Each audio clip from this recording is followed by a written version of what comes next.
ਅੱਜ ਦਾ ਜਿਹੜਾ ਸਾਡਾ ਵਿਸ਼ਾ ਹੈ ਕਥਾ ਦਾ, ਉਹ ਹੈ ਸੁਖਮਣੀ ਸਾਹਿਬ ਦੀ ਮਹਾਨਤਾ। ਗੁਰੂ ਅਰਜਨ ਦੇਵ ਸਾਹਿਬ ਜੀ ਨੇ ਸੁਖਮਣੀ ਸਾਹਿਬ ਦੀ ਬਾਣੀ ਕਿਸ ਜਗ੍ਹਾ ਤੇ ਉਚਾਰਨ ਕੀਤੀ ਸੀ ਤੇ ਕਿਉਂ ਉਚਾਰਨ ਕੀਤੀ ਸੀ। ਦੂਜਾ, ਉਹ ਕਿਹੜਾ ਇੱਕ ਮੁਸਲਮਾਨ ਨਵਾਬ ਹੋਇਆ ਗੁਰੂ ਸਾਹਿਬ ਦੇ ਸਮੇਂ, ਜਿਹੜਾ ਰੋਜ਼ ਸੁਖਮਣੀ ਸਾਹਿਬ ਦਾ ਪਾਠ ਸੁਣ ਕੇ ਤਾਂ ਅੰਨ ਦਾ ਦਾਣਾ ਮੂੰਹ ਵਿੱਚ ਪਾਉਂਦਾ ਹੁੰਦਾ ਸੀ। ਸੁਖਮਣੀ ਸਾਹਿਬ ਦੀ ਬਾਣੀ ਘਰਾਂ 'ਚ ਪੜ੍ਹੀ ਜਾਂਦੀ ਹੈ। ਮਾਤਾਵਾਂ ਭੈਣਾਂ ਘਰਾਂ 'ਚ ਸੁਖਮਣੀ ਸਾਹਿਬ ਦਾ ਪਾਠ ਕਰਦੀਆਂ ਨੇ। ਬਹੁਤ ਸਾਰੇ ਗੁਰਮੁਖ ਪਿਆਰੇ ਵੀ ਸੁਖਮਣੀ ਸਾਹਿਬ ਦਾ ਪਾਠ ਡੇਲੀ ਕਰਦੇ ਹੈ, ਸੁਣਦੇ ਵੀ ਹੈ। ਬਹੁਤ ਸਾਰੇ ਗੁਰਮੁਖ ਪਿਆਰੇ ਸੁਖਮਣੀ ਸਾਹਿਬ ਦੀ ਮਹਾਨ ਬਾਣੀ ਗੁਰੂ ਅਰਜਨ ਦੇਵ ਸਾਹਿਬ ਜੀ ਦੀ ਉਚਾਰਨ ਕੀਤੀ ਹੋਈ ਹੈ, ਪੰਜਵੇਂ ਪਾਤਸ਼ਾਹ ਜੀ ਦੀ। ਤੇ ਸੁਖਮਣੀ ਸਾਹਿਬ ਦਾ ਨਾਮ ਵੀ ਇਸੇ ਬਾਣੀ ਦੇ ਵਿੱਚੋਂ ਹੀ ਆਇਆ ਹੈ। ਜਦੋਂ ਅਸੀਂ ਪਹਿਲੀ ਅਸ਼ਟਪਦੀ ਦਾ ਪਾਠ ਕਰਦੇ ਹਾਂ, ਸਿਮਰੋ ਸਿਮਰ ਸਿਮਰ ਸੁਖ ਪਾਵੋ, ਕਲ ਕਲੇਸ਼ ਤਨ ਮਾਹੇ ਮਿਟਾਵੋ, ਤੇ ਅੱਗੇ ਫਿਰ ਰਹਾਉ ਵਾਲੀਆਂ ਪੰਕਤੀਆਂ ਅਸੀਂ ਪੜ੍ਹਦੇ ਹਾਂ, ਸੁਖਮਣੀ ਸੁਖ ਅੰਮ੍ਰਿਤ ਪ੍ਰਭ ਨਾਮ। ਸੁਖਮਣੀ ਦਾ ਭਾਵ ਹੈ ਸੁੱਖਾਂ ਦੀ ਮਣੀ, ਜਾਂ ਫਿਰ ਮਨ ਨੂੰ ਸੁੱਖ ਦੇਣ ਵਾਲੀ ਬਾਣੀ। ਇਹ ਬਾਣੀ ਕਿੱਥੇ ਉਚਾਰਨ ਕੀਤੀ ਗਈ ਸੀ? ਕਈ ਵਾਰੀ ਤੁਹਾਡੇ ਮਨ 'ਚ ਵੀ ਸਵਾਲ ਆਇਆ ਹੋਵੇਗਾ ਵੀ ਸੁਖਮਣੀ ਸਾਹਿਬ ਦੀ ਬਾਣੀ ਗੁਰੂ ਅਰਜਨ ਦੇਵ ਸਾਹਿਬ ਨੇ ਕੀ ਗੋਇੰਦਵਾਲ ਸਾਹਿਬ 'ਚ ਉਚਾਰਨ ਕੀਤੀ? ਕੀ ਉਹਨਾਂ ਨੇ ਤਰਨ ਤਾਰਨ ਸਾਹਿਬ ਵਿੱਚ ਇਹ ਬਾਣੀ ਉਚਾਰਨ ਕੀਤੀ, ਜਾਂ ਲਾਹੌਰ ਵਿੱਚ ਉਚਾਰਨ ਕੀਤੀ, ਜਾਂ ਅੰਮ੍ਰਿਤਸਰ ਸਾਹਿਬ 'ਚ ਉਚਾਰਨ ਕੀਤੀ? ਕਦੋਂ ਕੀਤੀ ਤੇ ਕਿਉਂ ਇਹ ਬਾਣੀ ਗੁਰੂ ਅਰਜਨ ਦੇਵ ਸਾਹਿਬ ਨੇ ਉਚਾਰਨ ਕੀਤੀ? ਗੁਰੂ ਅਰਜਨ ਦੇਵ ਸਾਹਿਬ ਜੀ ਨੇ ਬਾਣੀ ਜਰਾ ਗੌਰ ਨਾਲ ਸੁਣਿਓ, ਧਿਆਨ ਨਾਲ। ਇਹ ਬਾਣੀ ਪਾਤਸ਼ਾਹ ਜੀ ਨੇ ਅੰਮ੍ਰਿਤਸਰ ਸਾਹਿਬ ਦੀ ਧਰਤੀ ਤੇ, ਜੋ ਤੁਸੀਂ ਦਰਸ਼ਨ ਕਰਦੇ ਹੋ ਨਾ, ਗੁਰਦੁਆਰਾ ਰਾਮਸਰ ਸਾਹਿਬ ਸਰੋਵਰ ਵੀ ਹੈ, ਜਿੱਥੇ ਗੁਰੂ ਗ੍ਰੰਥ ਸਾਹਿਬ ਮਹਾਰਾਜ ਜੀ ਦੀ ਸੰਪਾਦਨਾ ਹੋਈ ਸੀ। ਸਾਰੀ ਬਾਣੀ ਗੁਰੂ ਅਰਜਨ ਦੇਵ ਸਾਹਿਬ ਨੇ ਭਾਈ ਗੁਰਦਾਸ ਜੀ ਦੇ ਕੋਲੋਂ ਲਿਖਵਾਈ ਸੀ। ਸੁਖਮਣੀ ਸਾਹਿਬ ਦੀ ਬਾਣੀ ਰਾਮਸਰ ਸਾਹਿਬ ਦੇ ਸਰੋਵਰ ਦੇ ਕਿਨਾਰੇ ਤੇ, ਕਿਉਂਕਿ ਉਸ ਟਾਈਮ ਇੱਥੇ ਬਹੁਤ ਸਾਰੇ ਰੁੱਖ ਬੂਟੇ ਹੁੰਦੇ ਸਨ। ਗੁਰੂ ਅਰਜਨ ਦੇਵ ਸਾਹਿਬ ਨੇ ਜਗ੍ਹਾ ਚੁਣੀਓ ਹੀ ਇਸ ਕਰਕੇ ਸੀ। ਜਦੋਂ ਗੁਰੂ ਗ੍ਰੰਥ ਸਾਹਿਬ ਮਹਾਰਾਜ ਜੀ ਦੀ ਆਪ ਜੀ ਨੇ ਸੰਪਾਦਨਾ ਕਰਾਉਣੀ ਸੀ, ਤੇ ਇੱਕ ਦਿਨ ਨਾ ਬਾਬਾ ਬੁੱਢਾ ਸਾਹਿਬ ਭਾਈ ਗੁਰਦਾਸ ਜੀ ਨੇ ਬੇਨਤੀ ਕੀਤੀ, ਸੱਚੇ ਪਾਤਸ਼ਾਹ ਕਲਯੁਗ ਦਾ ਸਮਾਂ ਹੈ,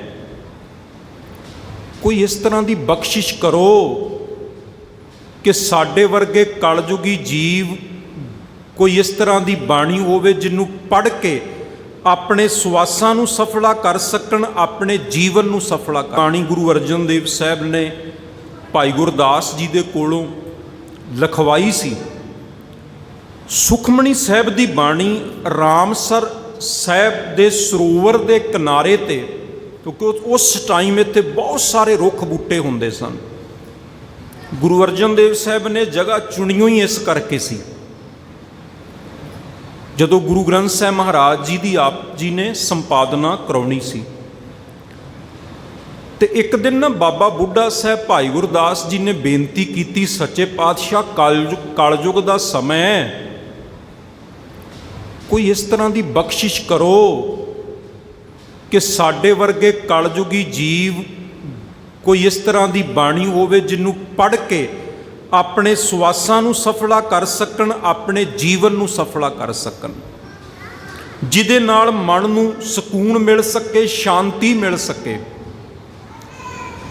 ਗੁਰੂ ਅਰਜਨ ਦੇਵ ਸਾਹਿਬ ਜਦੋਂ ਉਹਨਾਂ ਨੇ ਬੇਨਤੀ ਸੁਣੀ, ਸੂਰਜ ਪ੍ਰਕਾਸ਼ ਵਿੱਚ ਵੀ ਜ਼ਿਕਰ ਕੀਤਾ, ਕਵੀ ਸੰਤੋਖ ਸਿੰਘ ਜੀ ਨੇ, ਗੁਰਬਿਲਾਸ ਪਾਤਸ਼ਾਹੀ 6ਵੀਂ ਦੇ ਰਾਈਟਰ ਨੇ ਵੀ ਜ਼ਿਕਰ ਕੀਤਾ ਆਪਣੇ ਗ੍ਰੰਥ 'ਚ।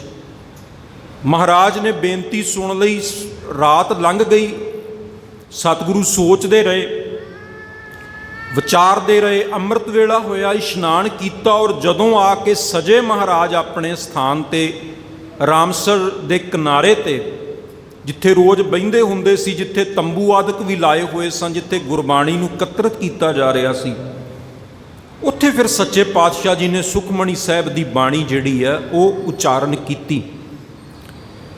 ਕੱਲੀ ਬਾਣੀ ਉਚਾਰਨ ਨਹੀਂ ਕੀਤੀ ਗੁਰੂ ਅਰਜਨ ਦੇਵ ਸਾਹਿਬ ਨੇ, ਵਡਿਆਈ ਵੀ ਦੱਸੀ ਸੁਖਮਣੀ ਸਾਹਿਬ ਦੀ। ਵੈਸੇ ਤਾਂ ਤੁਸੀਂ ਸੁਖਮਣੀ ਸਾਹਿਬ ਦਾ ਪਾਠ ਕਰਦੇ ਹੋ ਨਾ ਜਦੋਂ, ਅੱਗੇ ਤੋਂ ਤੁਸੀਂ ਗੌਰ ਨਾਲ ਕਰਿਓ ਪਾਠ। ਜਿਹੜੀ ਲਾਸਟ ਅਸ਼ਟਪਦੀ ਹੈ ਨਾ, 24ਵੀਂ ਅਸ਼ਟਪਦੀ ਹੈ ਸੁਖਮਣੀ ਸਾਹਿਬ ਦੀ, ਉਹਦੇ ਜਿਹੜੇ ਲਾਸਟ 4 ਪੌੜੀਆਂ ਨੇ ਜਿਹੜੀਆਂ, ਉਹਦੇ 'ਚ ਸੁਖਮਣੀ ਸਾਹਿਬ ਦੀ ਹੀ ਵਡਿਆਈ ਹੈ। ਸੁਖਮਣੀ ਸਾਹਿਬ ਦੀ ਬਾਣੀ ਦੀ ਵਡਿਆਈ ਪਾਤਸ਼ਾਹ ਜੀ ਨੇ ਸੁਖਮਣੀ ਸਾਹਿਬ ਦੀ ਬਾਣੀ ਦੇ ਅੰਦਰ ਹੀ ਕੀਤੀ ਹੈ। ਔਰ ਜਿਹੜੀ ਲਾਸਟ ਅਸ਼ਟਪਦੀ ਹੈ, ਉਹਦੀਆਂ ਲਾਸਟ ਜਿਹੜੀਆਂ 4 ਪੌੜੀਆਂ ਨੇ, ਉਹਨਾਂ ਵਿੱਚ ਮਹਾਰਾਜ ਨੇ ਵਰਣਨ ਕੀਤਾ ਹੈ। ਜਿੱਥੋਂ ਆਰੰਭ ਹੁੰਦਾ ਵੀ ਪ੍ਰਭ ਕੀ ਉਸਤਤ ਕਰੋ ਸੰਤ ਮੀਤ ਸਾਵਧਾਨ ਇਕਾਗਰ ਚੀਤ। ਸੋ ਸੁਖਮਣੀ ਸਾਹਿਬ ਦੀ ਬਾਣੀ ਜਿਹਦੀ ਵਡਿਆਈ ਫਿਰ ਮਹਾਰਾਜ ਨੇ ਦੱਸੀ ਗੁਰੂ ਅਰਜਨ ਦੇਵ ਸਾਹਿਬ ਨੇ।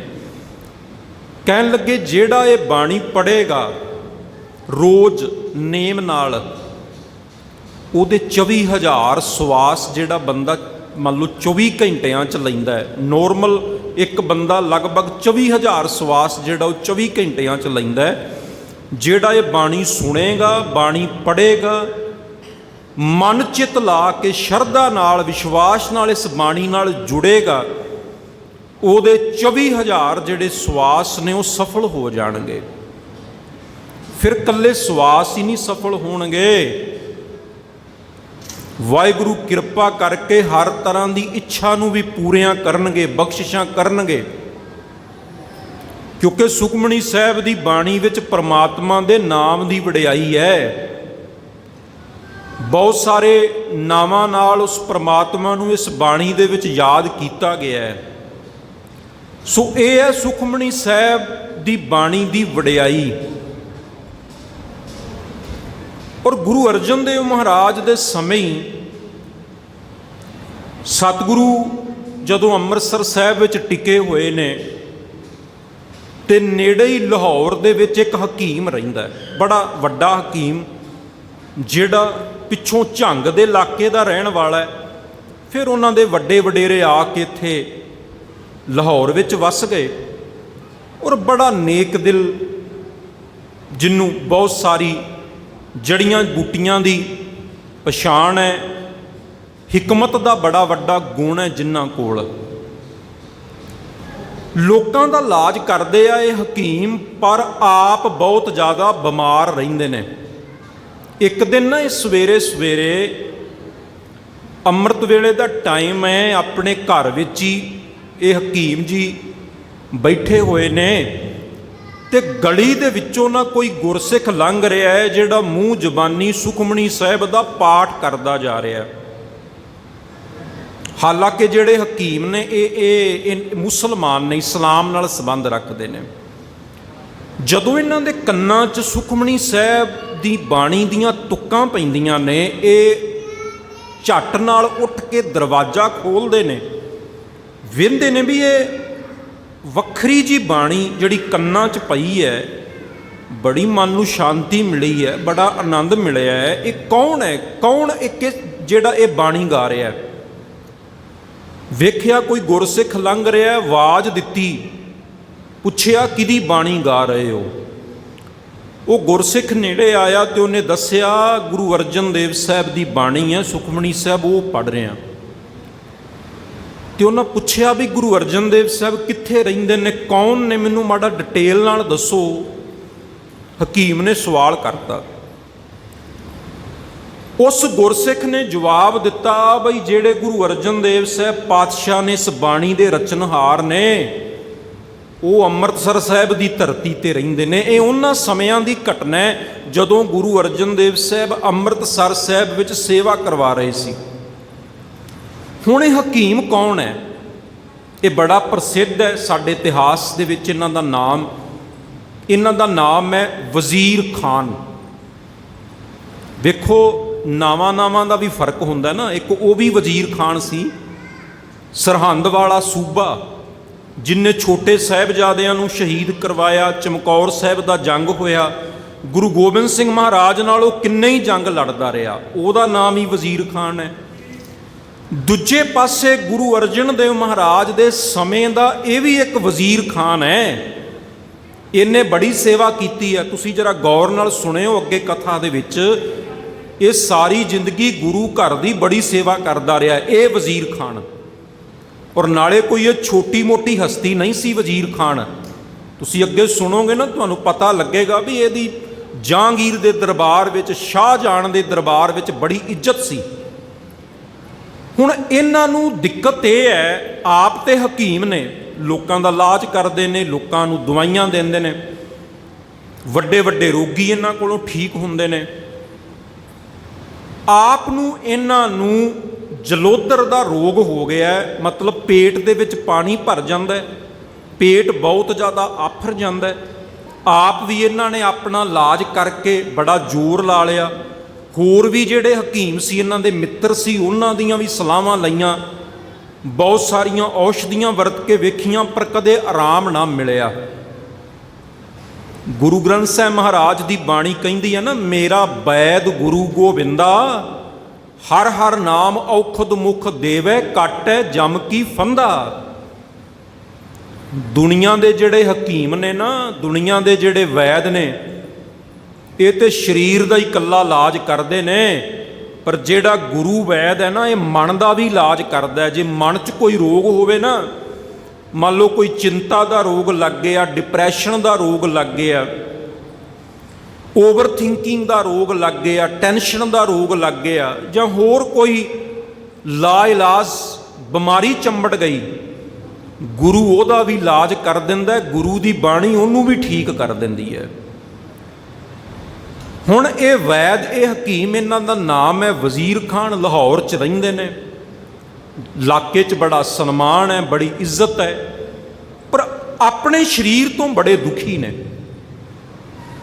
ਵੇਖੋ ਦੁੱਖ ਵੀ ਕਈ ਤਰ੍ਹਾਂ ਦੇ ਨੇ ਨਾ। ਅਸੀਂ ਇਕੱਲਾ, ਜ਼ਿਆਦਾਤਰ ਦੁਨੀਆ 'ਚ ਹੀ ਸਮਝਿਆ ਜਾਂਦਾ ਬਈ ਧਨ ਦਾ ਘੱਟ ਹੋਣਾ ਇੱਕ ਦੁੱਖ ਹੈ।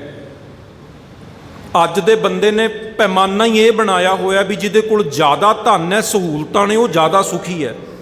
ਜਿਹਦੇ ਕੋਲ ਘੱਟ ਸਹੂਲਤਾਂ ਨੇ, ਘੱਟ ਧਨ ਹੈ, ਉਹ ਜ਼ਿਆਦਾ ਦੁਖੀ ਹੈ। ਸਾਡਾ ਪੈਮਾਨਾ ਹੀ ਗਲਤ ਹੈ। ਜਿੰਨੀਆਂ ਵਸਤੂਆਂ ਨੇ, ਜਿੰਨੇ ਪਦਾਰਥ ਨੇ, ਇਹ ਤੁਹਾਨੂੰ ਬਾਹਰ ਦਾ ਸੁੱਖ ਦੇ ਸਕਦੇ ਨੇ, ਸਰੀਰ ਦਾ ਸੁੱਖ ਦੇ ਸਕਦੇ ਨੇ, ਪਰ ਕੁਝ ਗੁਰਮੁਖ ਪਿਆਰਿਓ, ਜਿਹੜੇ ਉਹ ਸੁੱਖ ਨੇ ਨਾ ਅੰਦਰ ਦੇ, ਮਨ ਦੇ, ਉਹ ਇਕੱਲੇ ਧਨ ਨਾਲ ਨਹੀਂ ਮਿਲਦੇ। ਧਨ ਇੱਕ ਚੰਗਾ ਬਿਸਤਰਾ ਦੇ ਸਕਦਾ, ਚੰਗਾ ਬੈੱਡ ਦੇ ਸਕਦਾ, ਚੰਗਾ ਰੂਮ ਦੇ ਸਕਦਾ ਆਰਾਮ ਕਰਨ ਲਈ, ਚੰਗਾ ਘਰ ਦੇ ਸਕਦਾ, ਪਰ ਨੀਂਦ ਵਧੀਆ ਆਉਣੀ ਇਹ ਰੱਬ ਦੀ ਦਾਤ ਹੈ, ਇਹ ਪ੍ਰਮਾਤਮਾ ਦੀ ਬਖਸ਼ਿਸ਼ ਹੈ। ਬਾਹਰੋਂ ਸਹੂਲਤਾਂ ਹੋ ਸਕਦੀਆਂ ਨੇ, ਪਰ ਮਨ ਕਿੰਨਾ ਸ਼ਾਂਤ ਹੈ, ਇਹ ਪ੍ਰਮਾਤਮਾ ਦੀ ਬਖਸ਼ਿਸ਼ ਹੈ। ਸੋ ਬਹੁਤ ਸਾਰੀਆਂ ਬਖਸ਼ਿਸ਼ਾਂ ਉਹ ਹੁੰਦੀਆਂ ਨੇ ਜਿਹੜੀਆਂ ਧਨ ਨਾਲ ਨਹੀਂ ਮਿਲਦੀਆਂ। ਹੁਣ ਇਹਨਾਂ ਨੂੰ ਪਤਾ ਲੱਗਾ ਵਜ਼ੀਰ ਖਾਨ ਜੀ ਨੂੰ, ਔਰ ਉਹਨਾਂ ਸਮਿਆਂ ਦੇ ਵਿੱਚ ਹੀ, ਇਹ 1595 ਦੇ ਲਗਭਗ ਦੀ ਘਟਨਾ ਹੈ, ਜਦੋਂ ਲਾਹੌਰ ਵਿੱਚ ਕਾਲ ਪੈ ਗਿਆ। ਪੁਰਾਣੇ ਸਮਿਆਂ 'ਚ ਨਾ, ਜਿਵੇਂ ਮਹਾਰਾਜਾ ਰਣਜੀਤ ਸਿੰਘ ਦੇ ਸਮੇਂ ਵੀ ਇੱਕ ਵਾਰੀ ਕਾਲ ਪਿਆ ਸੀ, ਪੈਂਦਾ ਹੀ ਰਹਿੰਦਾ ਸੀ ਉਹਨਾਂ ਟਾਈਮਾਂ ਦੇ ਵਿੱਚ। ਮੰਨ ਲਓ ਅੱਜ ਵਰਗੇ ਸਾਧਨ ਨਹੀਂ ਸਨ ਹੁੰਦੇ। ਹੁਣ ਕੀ ਹੈ ਵੀ, ਮਤਲਬ ਜਿਵੇਂ ਅਸੀਂ ਖੇਤੀ ਕਰਦੇ ਹਾਂ ਤੇ ਸਾਨੂੰ ਖੇਤਾਂ ਨੂੰ ਦੇਣ ਲਈ ਪਾਣੀ ਦੀ ਲੋੜ ਹੈ, ਟਿਊਬਵੈੱਲ, ਨਹਿਰਾਂ, ਬੜੇ ਸਾਧਨ ਨੇ। ਉਹ ਪੁਰਾਣੇ ਸਮਿਆਂ 'ਚ ਜ਼ਿਆਦਾ ਖੇਤੀ ਬਰਸਾਤ ਨਾਲ ਹੁੰਦੀ ਸੀ। ਅੱਜ ਵੀ ਹੁੰਦੀ ਹੈ ਸਾਡੇ ਦੇਸ਼ ਵਿੱਚ, ਬਹੁਤ ਸਾਰੀਆਂ ਸਟੇਟਾਂ 'ਚ ਜਿੱਥੇ ਪਾਣੀ ਧਰਤੀ 'ਚ ਬਹੁਤ ਡੂੰਘਾ ਹੈ, ਉੱਥੇ ਜ਼ਿਆਦਾ ਬਰਸਾਤ ਦੇ ਉੱਤੇ ਹੀ ਖੇਤੀ ਜਿਹੜੀ ਆ ਉਹ ਡਿਪੈਂਡ ਹੁੰਦੀ ਹੈ। ਤੇ ਗੁਰੂ ਸਾਹਿਬ ਦੇ ਸਮੇਂ ਕਾਲ ਪੈ ਗਿਆ। ਕਾਲ ਦਾ ਭਾਵ ਹੈ ਵੀ ਬਰਸਾਤ ਨਹੀਂ ਹੋਈ, ਬਰਸਾਤ ਦੇ ਨਾ ਹੋਣ ਕਰਕੇ ਕੋਈ ਫਸਲ ਨਾ ਹੋਈ, ਫਸਲ ਦੇ ਨਾ ਹੋਣ ਕਰਕੇ ਬਹੁਤ ਸਾਰੀਆਂ ਬਿਮਾਰੀਆਂ ਫੈਲ ਗਈਆਂ। ਮੰਨ ਲਓ ਭੁੱਖ ਤੋਂ ਵੀ ਬਹੁਤ ਸਾਰੇ ਰੋਗ ਫੈਲ ਜਾਂਦੇ ਨੇ ਨਾ। ਜਿਹੜੇ ਦੇਸ਼ਾਂ ਦੇ ਵਿੱਚ ਬਹੁਤ ਜ਼ਿਆਦਾ ਗਰੀਬੀ ਹੈ, ਅਫਰੀਕਾ ਦੇ ਬਹੁਤ ਸਾਰੇ ਦੇਸ਼ ਨੇ ਜਿਹੜੇ ਵਰਲਡ ਵਿੱਚ, ਜਿੱਥੇ ਬਹੁਤ ਜ਼ਿਆਦਾ ਗਰੀਬੀ ਹੈ, ਉੱਥੇ ਇਸ ਤਰ੍ਹਾਂ ਦੇ ਹਾਲਾਤ ਵੀ ਹੁੰਦੇ ਨੇ ਵੀ ਮੰਨ ਲਓ ਕਈ ਦਿਨ ਬੱਚਿਆਂ ਨੂੰ ਬਜ਼ੁਰਗਾਂ ਨੂੰ ਭੋਜਨ ਨਹੀਂ ਮਿਲਦਾ ਤੇ ਭੁੱਖ ਤੋਂ ਵੀ ਬਹੁਤ ਤਰ੍ਹਾਂ ਦੇ ਰੋਗ ਜਿਹੜੇ ਨੇ ਫੈਲਦੇ ਨੇ। ਗੁਰੂ ਅਰਜਨ ਦੇਵ ਸਾਹਿਬ ਨੂੰ ਜਦੋਂ ਪਤਾ ਲੱਗਾ ਵੀ ਲੋਕ ਮਰ ਰਹੇ ਨੇ ਤੇ ਲਾਹੌਰ ਦੇ ਇਲਾਕੇ 'ਚ ਤਾਂ ਬਹੁਤ ਬੁਰੀ ਹਾਲਤ ਹੈ, ਕਿਉਂਕਿ ਲਾਹੌਰ ਉਸ ਟਾਈਮ ਦਾ ਇੱਕ ਵੱਡਾ ਸ਼ਹਿਰ ਸੀ, ਗਲੀਆਂ ਦੇ ਵਿੱਚ ਲਾਸ਼ਾਂ ਦਾ ਢੇਰ ਲੱਗਾ ਹੋਇਆ। ਗੁਰੂ ਅਰਜਨ ਦੇਵ ਸਾਹਿਬ ਆਪ ਆਏ ਚੱਲ ਕੇ ਲਾਹੌਰ, ਲੋਕਾਂ ਦਾ ਇਲਾਜ ਕੀਤਾ, ਲੰਗਰ ਲਗਾਏ, ਜਿੰਨੀ ਵੀ ਸੇਵਾ ਆਪ ਜੀ ਕਰ ਸਕਦੀ ਸੀ ਉਹ ਕੀਤੀ ਉਹਨਾਂ ਨੇ। ਜਿਹੜਾ ਇਹ ਵਜ਼ੀਰ ਖਾਨ ਸੀ ਨਾ, ਇਹਦੇ ਤੇ ਬੜਾ ਪ੍ਰਭਾਵ ਪੈਂਦਾ ਗੁਰੂ ਅਰਜਨ ਦੇਵ ਸਾਹਿਬ ਦਾ। ਇਹ ਗੁਰੂ ਅਰਜਨ ਦੇਵ ਸਾਹਿਬ ਦਾ ਮਿੱਤਰ ਬਣ ਜਾਂਦਾ ਹੈ, ਬੜੀ ਇੱਜ਼ਤ ਕਰਦਾ ਪਾਤਸ਼ਾਹ ਜੀ ਦੀ। ਗੁਰੂ ਅਰਜਨ ਦੇਵ ਸਾਹਿਬ ਵਾਪਸ ਅੰਮ੍ਰਿਤਸਰ ਸਾਹਿਬ ਆ ਜਾਂਦੇ ਨੇ। ਹੁਣ ਇਹ ਰੋਜ਼ ਸੁਖਮਣੀ ਸਾਹਿਬ ਦਾ ਪਾਠ ਸੁਣਦਾ, ਆਰਾਮ ਮਿਲਦਾ, ਪਰ ਤਕਲੀਫ ਬਹੁਤ ਜ਼ਿਆਦਾ ਪੇਟ ਵਿੱਚ, ਕਿਉਂਕਿ ਰੋਗ ਹੈ, ਅਫਾਰਾ ਬਣਿਆ ਰਹਿੰਦਾ, ਪੇਟ 'ਚ ਪਾਣੀ ਭਰ ਜਾਂਦਾ। ਇਹਨੂੰ ਇਹਦੇ ਨੌਕਰਾਂ ਨੇ ਪਾਲਕੀ 'ਚ ਬਿਠਾਇਆ, ਚੁੱਕਿਆ, ਲਾਹੌਰ ਤੋਂ ਅੰਮ੍ਰਿਤਸਰ ਸਾਹਿਬ ਵੱਲ ਲੈ ਆਏ। ਗੌਰ ਨਾਲ ਸੁਣਿਓ, ਅੰਮ੍ਰਿਤਸਰ ਸਾਹਿਬ ਲਿਆਏ। ਉਸ ਟਾਈਮ ਅੰਮ੍ਰਿਤਸਰ ਸਾਹਿਬ ਦੀ ਧਰਤੀ ਤੇ ਗੁਰੂ ਅਰਜਨ ਦੇਵ ਸਾਹਿਬ ਜੀ ਸਰੋਵਰ ਦੀ ਤੇ ਸ਼੍ਰੀ ਹਰਿਮੰਦਰ ਸਾਹਿਬ ਦੀ ਜਿਹੜੀ ਸੇਵਾ ਹੈ ਉਹ ਚੱਲ ਰਹੀ ਸੀ। ਮਹਾਰਾਜ ਜਿੱਥੇ ਦੁੱਖ ਭੰਜਣੀ ਬੇਰ ਸਾਹਿਬ ਹੈ, ਇਹਦੇ ਥੱਲੇ ਬਹਿ ਕੇ ਗੁਰੂ ਅਰਜਨ ਦੇਵ ਸਾਹਿਬ ਜੀ ਸੇਵਾ ਕਰਵਾ ਰਹੇ ਸਨ। ਜਿਹੜੇ ਨਾਲ ਸੇਵਕ ਆਏ ਸੀਗੇ ਵਜ਼ੀਰ ਖਾਨ ਦੇ ਪਾਲਕੀ 'ਚ, ਉਹਨਾਂ ਨੂੰ ਲਟਾਇਆ ਹੋਇਆ ਵਿੱਚ, ਕਿਉਂਕਿ ਉਹਨਾਂ ਦੀ ਹਾਲਤ ਬਹੁਤ ਜ਼ਿਆਦਾ ਖਰਾਬ ਸੀ, ਤੁਰਿਆ ਨਹੀਂ ਸੀ ਜਾਂਦਾ ਉਹਨਾਂ ਕੋਲ, ਤੇ ਉਹ ਪਾਲਕੀ ਲਿਆ ਕੇ ਨੇੜੇ ਰੱਖੀ ਗਈ। ਉਹਨਾਂ ਦੇ ਨੌਕਰਾਂ ਨੇ ਉਹਨਾਂ ਨੂੰ ਬਾਹਰ ਕੱਢ ਕੇ ਜਿਹੜਾ ਉਹ ਜ਼ਮੀਨ ਦੇ ਉੱਤੇ ਮਹਾਰਾਜ ਦੇ ਕੋਲ ਲਟਾ ਦਿੱਤਾ। ਸਤਿਗੁਰੂ ਜੀ ਨੇ ਪੁੱਛਿਆ ਵਜ਼ੀਰ ਖਾਨ ਤੋਂ, ਦੱਸੋ ਕੀ ਦੁੱਖ ਹੈ ਤੁਹਾਨੂੰ, ਕੀ ਮੁਸ਼ਕਲ ਹੈ? ਤੇ ਉਹਨਾਂ ਨੇ ਬੇਨਤੀ ਕੀਤੀ ਹੱਥ ਜੋੜ ਕੇ, ਸੱਚੇ ਪਾਤਸ਼ਾਹ ਜਲੋਦਰ ਦਾ ਰੋਗ ਹੋ ਗਿਆ, ਪੇਟ 'ਚ ਪਾਣੀ ਭਰ ਜਾਂਦਾ ਹੈ, ਦਿਨ ਰਾਤ ਦਰਦ ਹੁੰਦੀ ਰਹਿੰਦੀ ਹੈ, ਬਹੁਤ ਬੁਰੀ ਹਾਲਤ ਹੈ। ਆਪ ਵੀ ਹਕੀਮ ਆ, ਤੁਸੀਂ ਜਾਣਦੇ ਹੋ, ਹੋਰ ਵੀ ਬਹੁਤ ਸਾਰੇ ਹਕੀਮਾਂ ਦੇ ਕੋਲੋਂ ਮੈਂ ਇਲਾਜ ਕਰਾਇਆ, ਪਰ ਕੋਈ ਵੀ ਆਰਾਮ ਅੱਜ ਤੱਕ ਨਹੀਂ ਮਿਲਿਆ, ਤੁਸੀਂ ਕਿਰਪਾ ਕਰੋ। ਸਾਹਮਣੇ ਹੀ ਨਾ ਸੰਗਤ ਉਸ ਟਾਈਮ ਸਰੋਵਰ ਦੇ ਵਿੱਚ ਸੇਵਾ ਕਰ ਰਹੀ ਸੀ, ਸ਼੍ਰੀ ਹਰਿਮੰਦਰ ਸਾਹਿਬ। ਗੁਰੂ ਅਰਜਨ ਦੇਵ ਸਾਹਿਬ ਦੁੱਖ ਭੰਜਣੀ ਬੇਰ ਸਾਹਿਬ ਦੇ ਥੱਲੇ ਬਿਰਾਜਮਾਨ ਨੇ। ਵਜ਼ੀਰ ਖਾਨ ਨੂੰ ਕੋਲ ਉਹਨਾਂ ਦੇ ਨੌਕਰਾਂ ਨੇ ਨੇੜੇ ਹੀ ਜਿਹੜਾ ਉਹ ਲਟਾਇਆ ਹੋਇਆ, ਪੇਟ ਉਹਨਾਂ ਦਾ ਬਹੁਤ ਜ਼ਿਆਦਾ ਆਫਰਿਆ ਹੋਇਆ। ਸੰਗਤ ਉਸ ਟਾਈਮ ਟੋਕਰੀਆਂ ਭਰ ਕੇ ਵਿੱਚੋਂ ਜਿਹੜੀ ਮਿੱਟੀ ਹੈ ਸਰੋਵਰ ਦੇ ਵਿੱਚੋਂ ਕੱਢੀ ਜਾ ਰਹੀ ਸੀ, ਜਾਂ ਬਾਹੀਆਂ ਸਰੋਵਰ ਦੀਆਂ ਪੱਕੀਆਂ ਕੀਤੀਆਂ ਜਾ ਰਹੀਆਂ ਸਨ। ਸੇਵਾ ਚੱਲ ਰਹੀ ਸੀ, ਬਾਬਾ ਬੁੱਢਾ ਸਾਹਿਬ ਜੀ ਸੇਵਾ ਕਰਵਾ ਰਹੇ ਸਨ। ਗੁਰੂ ਅਰਜਨ ਦੇਵ ਸਾਹਿਬ ਜੀ ਨੇ ਹੁਕਮ ਕੀਤਾ, ਕਹਿੰਦੇ ਉਹ ਸਾਹਮਣੇ ਬਾਬਾ ਬੁੱਢਾ ਸਾਹਿਬ ਸੇਵਾ ਕਰਵਾ ਰਹੇ ਨੇ, ਉਹਨਾਂ ਕੋਲ ਲੈ ਜਾਓ। ਗੁਰੂ ਨਾਨਕ ਦੇਵ ਸਾਹਿਬ ਤੋਂ ਗੁਰੂ ਘਰ ਦੇ ਗੁਰਸਿੱਖ ਨੇ, ਕੋਈ ਬਚਨ ਕਰਨਗੇ, ਕੋਈ ਬਖਸ਼ਿਸ਼ ਕਰਨਗੇ। ਹੁਣ ਗੁਰੂ ਅਰਜਨ ਦੇਵ ਸਾਹਿਬ ਕਰਨਾ ਉਹਨਾਂ ਆਪ ਹੈ, ਬਖਸ਼ਿਸ਼ ਉਹਨਾਂ ਨੇ ਆਪ ਕਰਨੀ ਹੈ, ਪਰ ਅੱਗੇ ਆਪਣੇ ਸੇਵਕ ਨੂੰ ਕਰਤਾ, ਆਪਣੇ ਗੁਰਸਿੱਖ ਨੂੰ ਕਰਤਾ। ਜਦੋਂ ਮਾਤਾ ਗੰਗਾ ਜੀ ਨੇ ਵੀ ਬੇਨਤੀ ਕੀਤੀ ਸੀ ਨਾ ਗੁਰੂ ਅਰਜਨ ਦੇਵ ਸਾਹਿਬ ਮਹਾਰਾਜ ਅੱਗੇ, ਉਸ ਟਾਈਮ ਗੁਰੂ ਅਰਜਨ ਦੇਵ ਸਾਹਿਬ ਦੇ ਘਰ ਵਿੱਚ ਨਾ ਕੋਈ ਔਲਾਦ ਨਹੀਂ ਸੀ, ਤੇ ਕਈ ਵਾਰੀ ਬਾਬਾ ਮਿਹਰਬਾਨ ਜਿਹੜੇ ਬਾਬਾ ਪਿਰਥੀ ਚੰਦ ਸੀਗੇ, ਉਹਨਾਂ ਦੀ ਘਰ ਵਾਲੀ ਬੀਬੀ ਕਰਮੋਂ ਨੇ ਬੜੀਆਂ ਲਾਵੀਆਂ ਗੱਲਾਂ ਕਰਨੀਆਂ ਵੀ ਸਾਡੇ ਘਰ ਵਿੱਚ ਤੇ ਪੁੱਤਰ ਹੈ ਮਿਹਰਬਾਨ, ਪਰ ਇਹਨਾਂ ਦੇ ਘਰ ਵਿੱਚ ਔਲਾਦ ਨਹੀਂ, ਗੁਰਿਆਈ ਗੱਦੀ ਸਾਨੂੰ ਹੀ ਮਿਲਣੀ ਹੈ, ਔਰ ਜਿੰਨਾ ਕੁਝ ਇਹਨਾਂ ਦੇ ਘਰ 'ਚ ਹੈ ਉਹ ਅਸੀਂ ਸੰਭਾਲਣਾ ਹੈ। ਇਸ ਤਰ੍ਹਾਂ ਦੀਆਂ ਈਰਖਾ ਵਾਲੀਆਂ ਗੱਲਾਂ, ਨਫ਼ਰਤ ਭਰੀਆਂ ਗੱਲਾਂ ਉਹਨਾਂ ਨੇ ਕਹਿਣੀਆਂ। ਤੇ ਗੁਰੂ ਅਰਜਨ ਦੇਵ ਸਾਹਿਬ ਨੇ ਮਾਤਾ ਗੰਗਾ ਜੀ ਨੂੰ ਬਾਬਾ ਬੁੱਢਾ ਸਾਹਿਬ ਜੀ ਕੋਲ ਭੇਜਿਆ ਸੀ ਵੀ ਜਾਓ ਬੇਨਤੀ ਕਰੋ, ਉਹਨਾਂ ਨੂੰ ਪ੍ਰਸ਼ਾਦਾ ਛਕਾਓ। ਬਾਬਾ ਬੁੱਢਾ ਸਾਹਿਬ ਮਹਾਨ ਗੁਰਸਿੱਖ ਨੇ, ਉਹ ਬਚਨ ਕਰਨਗੇ ਤੇ ਅਰਦਾਸ ਗੁਰੂ ਨਾਨਕ ਸਾਹਿਬ ਦੇ ਦਰ ਤੇ ਕਬੂਲ ਹੋਏਗੀ। ਪਿਆਰਿਓ, ਬਾਬਾ ਬੁੱਢਾ ਸਾਹਿਬ ਉਹ ਗੁਰਸਿੱਖ ਨੇ ਜਿਨ੍ਹਾਂ ਦਾ ਸਾਡੇ ਧਰਮ ਦੇ ਵਿੱਚ ਨਾ ਬੜਾ ਵੱਡਾ ਰੁਤਬਾ ਹੈ। ਤੁਸੀਂ ਕਹੋਗੇ ਵੀ ਕਿਹੜਾ, ਕਿਸ ਕਰਕੇ ਉਹਨਾਂ ਦਾ ਵੱਡਾ ਰੁਤਬਾ ਹੈ, ਉਹ ਬਾਕੀਆਂ ਨਾਲੋਂ ਅਲੱਗ ਕਿਉਂ ਨੇ? ਬਾਬਾ ਬੁੱਢਾ ਸਾਹਿਬ ਉਹ ਗੁਰਸਿੱਖ ਨੇ ਜਿਨ੍ਹਾਂ ਨੇ 8 ਗੁਰੂਆਂ ਦੇ ਦਰਸ਼ਨ ਕੀਤੇ। 6 ਗੁਰੂ ਸਾਹਿਬ ਦੇ ਤਾਂ ਉਹਨਾਂ ਨੇ ਗੁਰਿਆਈ ਗੱਦੀ ਤੇ ਦਰਸ਼ਨ ਕੀਤੇ, ਗੁਰੂ ਹਰਗੋਬਿੰਦ ਸਾਹਿਬ ਮਹਾਰਾਜ ਤੱਕ, ਤੇ ਬਾਕੀ 2 ਗੁਰੂ ਹਰ ਰਾਏ ਸਾਹਿਬ ਤੇ ਗੁਰੂ ਤੇਗ ਬਹਾਦਰ ਸਾਹਿਬ ਬੇਸ਼ੱਕ ਉਸ ਟਾਈਮ ਗੁਰੂ ਨਹੀਂ ਸਨ ਬਣੇ, ਪਰ ਉਹਨਾਂ ਨੇ ਦਰਸ਼ਨ ਕੀਤੇ। ਬਾਬਾ ਬੁੱਢਾ ਸਾਹਿਬ ਨੇ 125 ਸਾਲ ਦੀ ਉਮਰ ਭੋਗੀ, ਬੜੀ ਵੱਡੀ ਗੱਲ ਹੈ। ਹੁਣ ਤੇ ਖਾਣ ਪਾਣ ਹੀ ਇਸ ਤਰ੍ਹਾਂ ਦੇ ਹੋ ਗਏ ਨੇ, ਸਾਧ ਸੰਗਤ ਜੀ, ਬੰਦਾ ਮਤਲਬ 60-70 ਸਾਲ ਤੇ ਹੀ ਸਰੀਰ ਜਿਹੜਾ ਉਹ ਜਵਾਬ ਦੇ ਜਾਂਦਾ ਹੈ। ਪਰ ਉਹਨਾਂ ਸਮਿਆਂ 'ਚ ਬਾਬਾ ਬੁੱਢਾ ਸਾਹਿਬ ਵਰਗੇ ਗੁਰਮੁਖ ਪਿਆਰੇ, ਬਾਬਾ ਸ਼੍ਰੀ ਚੰਦ ਜੀ, ਉਹਨਾਂ ਦੀ ਵੀ ਬੜੀ ਲੰਬੇਰੀ ਉਮਰ ਹੋਈ ਹੈ, ਤੇ ਬਾਬਾ ਬੁੱਢਾ ਸਾਹਿਬ 125 ਸਾਲ ਤੇ ਸਾਰਾ ਜੀਵਨ ਉਹ ਸੇਵਾ ਕਰਦਿਆਂ ਉਹਨਾਂ ਨੇ ਲੰਘਾਇਆ। ਚਾਹੇ ਹਰਿਮੰਦਰ ਸਾਹਿਬ ਦੀ ਸੇਵਾ ਹੋਈ, ਅਕਾਲ ਤਖਤ ਸਾਹਿਬ ਦੀ ਸੇਵਾ ਹੋਈ, ਫਿਰ ਬੀੜ ਸਾਹਿਬ 'ਚ ਆ ਗਏ, ਉੱਥੇ ਪਸ਼ੂਆਂ ਨੂੰ ਰੱਖਿਆ ਹੋਇਆ ਸੀ, ਉਹ ਸੰਭਾਲ ਕਰਨੀ, ਖੇਤੀ ਨਾਲ ਸੰਭਾਲਣੀ ਜਿਹੜੀ ਗੁਰੂ ਘਰ ਦੀ ਸੀ। ਮਤਲਬ ਬੜੀ ਸੇਵਾ ਉਹਨਾਂ ਦੀ, ਪੂਰਾ ਜੀਵਨ ਕਿਰਤ ਕਰਦਿਆਂ ਸੇਵਾ ਕਰਦਿਆਂ ਉਹਨਾਂ ਦਾ ਲੰਘਿਆ, ਤੇ ਬੜੀ ਲੰਬੇਰੀ ਉਮਰ ਉਹਨਾਂ ਨੇ ਭੋਗੀ। ਤੇ ਹੁਣ ਗੁਰੂ ਅਰਜਨ ਦੇਵ ਸਾਹਿਬ ਵਜ਼ੀਰ ਖਾਨ ਦੇ ਸੇਵਕਾਂ ਨੂੰ ਹੁਕਮ ਕਰਦੇ ਨੇ ਵੀ ਬਾਬਾ ਬੁੱਢਾ ਸਾਹਿਬ ਕੋਲ ਲੈ ਜਾਓ, ਉਹ ਅਰਦਾਸ ਕਰਨਗੇ। ਸੇਵਕ ਨੂੰ ਵਡਿਆਈ ਦੇਣੀ ਸੀ, ਕਰਨਾ ਆਪ ਹੀ ਸੀ, ਬਖਸ਼ਿਸ਼ ਆਪ ਜੀ ਨਹੀਂ ਕਰਨੀ ਸੀ, ਪਰ ਮਾਣ ਜਿਹੜਾ ਉਹ ਆਪਣੇ ਸੇਵਕ ਨੂੰ ਦਿਵਾਉਣਾ ਚਾਹੁੰਦੇ ਸੀ ਗੁਰੂ ਅਰਜਨ ਦੇਵ ਸਾਹਿਬ। ਸੇਵਕਾਂ ਨੇ ਜਿਹੜੇ ਨਾਲ ਸੀ, ਉਹ ਵਜ਼ੀਰ ਖਾਨ ਜਿਹੜੇ ਆਏ ਸੀਗੇ, ਉਹਨਾਂ ਨੂੰ ਚੁੱਕਿਆ, ਤੇ ਜਿੱਧਰ ਬਾਬਾ ਬੁੱਢਾ ਸਾਹਿਬ ਸੀ ਥੋੜ੍ਹਾ ਜਿਹਾ ਨੇੜੇ ਹੀ ਸੰਗਤ ਉੱਥੇ ਟੋਕਰੀਆਂ ਭਰ ਭਰ ਕੇ ਵਿੱਚੋਂ ਮਿੱਟੀ ਕੱਢ ਰਹੀ ਆ ਸਰੋਵਰ 'ਚੋਂ। ਬਾਬਾ ਬੁੱਢਾ ਸਾਹਿਬ ਨਾਲ ਲੱਗੇ ਹੋਏ ਨੇ, ਟੋਕਰੀਆਂ ਭਰਾਉਂਦੇ ਨੇ, ਚੁਕਾਉਂਦੇ ਨੇ, ਨਾਲ ਜੁਟੇ ਹੋਏ ਨੇ।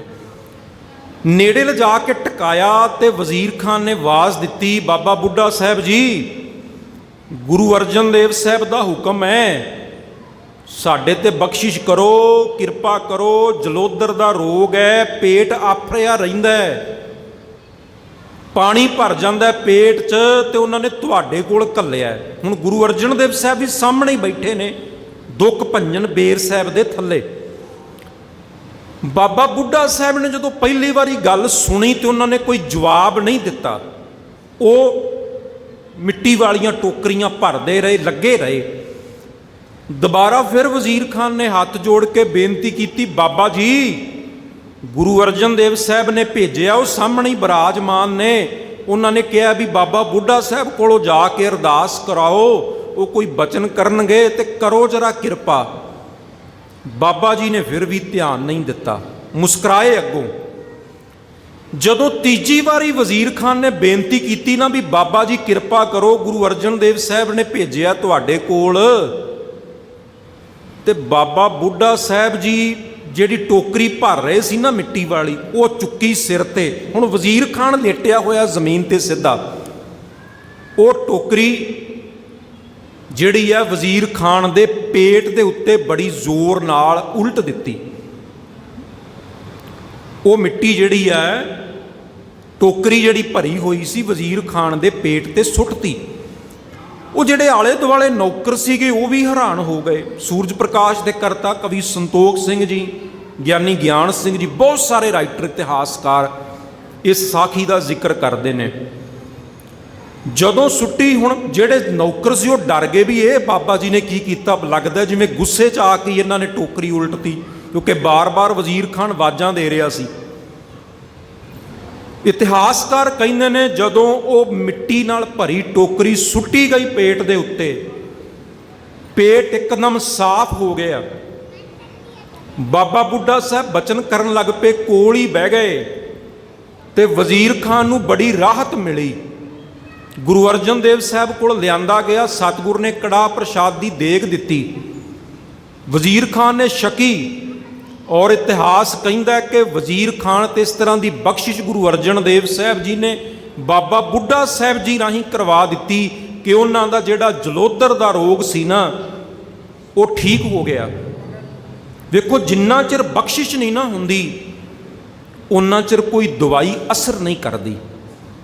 ਮੰਨ ਲਓ ਅੱਜ ਵੀ ਕਿਸੇ ਨੂੰ ਕੋਈ ਰੋਗ ਹੋਵੇ, ਕੋਈ ਤਕਲੀਫ ਹੋਵੇ, ਬੰਦਾ ਬਹੁਤ ਸਾਰੀਆਂ ਥਾਵਾਂ ਤੇ ਭਟਕ ਲੈਂਦਾ ਹੈ, ਵੱਡੇ ਵੱਡੇ ਡਾਕਟਰਾਂ ਕੋਲ ਵੀ ਚੱਕਰ ਲਾ ਕੇ ਥੱਕ ਜਾਂਦਾ ਹੈ, ਵੱਡੇ ਵੱਡੇ ਟੈਸਟ ਵੀ ਕਰਾ ਲੈਂਦਾ ਹੈ। ਕਈ ਵਾਰੀ ਟੈਸਟਾਂ ਦੇ ਵਿੱਚ ਵੀ ਕੁਝ ਨਹੀਂ ਆਉਂਦਾ, ਕਈ ਵਾਰੀ ਦਵਾਈਆਂ ਹੀ ਅਸਰ ਨਹੀਂ ਕਰਦੀਆਂ। ਦਵਾਈ ਵੀ ਤਾਂ ਹੀ ਅਸਰ ਕਰੇਗੀ ਜਦੋਂ ਗੁਰੂ ਦੀ ਬਖਸ਼ਿਸ਼ ਹੋਣੀ ਹੈ। ਕਿਉਂਕਿ ਮੇਰਾ ਵੈਦ ਗੁਰੂ ਗੋਬਿੰਦਾ, ਸਭ ਤੋਂ ਵੱਡਾ ਵੈਦ ਗੁਰੂ ਹੈ। ਗੁਰੂ ਦੀ ਕਿਰਪਾ ਹੋਏਗੀ ਤੇ ਦਵਾਈ ਵੀ ਆਰਾਮ ਦੇਗੀ, ਦਵਾਈ ਨਾਲ ਆਰਾਮ ਮਿਲੇਗਾ ਔਰ ਰੋਗ ਤੋਂ ਜਿਹੜਾ ਉਹ ਨਿਜਾਤ ਮਿਲ ਜਾਏਗੀ। ਕਿਰਪਾ ਗੁਰੂ ਨੇ ਹੀ ਕਰਨੀ ਹੈ। ਇਸ ਕਰਕੇ ਸਾਨੂੰ ਸਭ ਤੋਂ ਪਹਿਲਾਂ ਅਰਦਾਸ ਆਪਣੇ ਗੁਰੂ ਅੱਗੇ ਕਰਨੀ ਚਾਹੀਦੀ ਹੈ। ਬਖਸ਼ਿਸ਼ ਗੁਰੂ ਸਾਹਿਬ ਨੇ ਕਰਨੀ ਹੈ। ਠੀਕ ਹੈ, ਸਾਨੂੰ ਆਪਣਾ ਜੇ ਮੰਨ ਲਓ ਕੋਈ ਸਾਨੂੰ ਤਕਲੀਫ ਵੀ ਹੈ, ਕੋਈ ਰੋਗ ਹੈ, ਉਹਦਾ ਨਾਲ ਇਲਾਜ ਵੀ ਕਰਾਓ, ਜੋ ਟ੍ਰੀਟਮੈਂਟ ਲੈਣਾ ਉਹ ਵੀ ਲਓ, ਦਵਾਈ ਵੀ ਲਓ, ਪਰ ਗੁਰੂ ਸਾਹਿਬ ਅੱਗੇ ਵੀ ਅਰਦਾਸ ਕਰੋ। ਕਿਉਂਕਿ ਦਵਾਈ ਵੀ ਤਾਂ ਹੀ ਅਸਰ ਕਰੇਗੀ ਜੇ ਗੁਰੂ ਨੇ ਕਿਰਪਾ ਕਰਨੀ ਹੈ। ਤੇ ਗੁਰੂ ਨੇ ਵੀ ਕਿਰਪਾ ਕਿਸੇ ਬਹਾਨੇ ਨਾਲ ਹੀ ਕਰਨੀ ਹੁੰਦੀ ਹੈ। ਹੋ ਸਕਦਾ ਉਹਨੇ ਕਿਸੇ ਇੱਕ ਦੋ ਗੋਲੀ ਵਿੱਚੋਂ ਹੀ ਆਪਣੀ ਰਹਿਮਤ ਕਰਕੇ ਸਾਨੂੰ ਆਰਾਮ ਦੇਣਾ ਹੋਵੇ। ਹੋ ਸਕਦਾ ਕਿਸੇ ਡਾਕਟਰ ਕੋਲ ਲਿਜਾ ਕੇ ਉਹਨੇ ਸਾਡੇ ਤੇ ਬਖਸ਼ਿਸ਼ ਕਰਨੀ ਹੋਵੇ।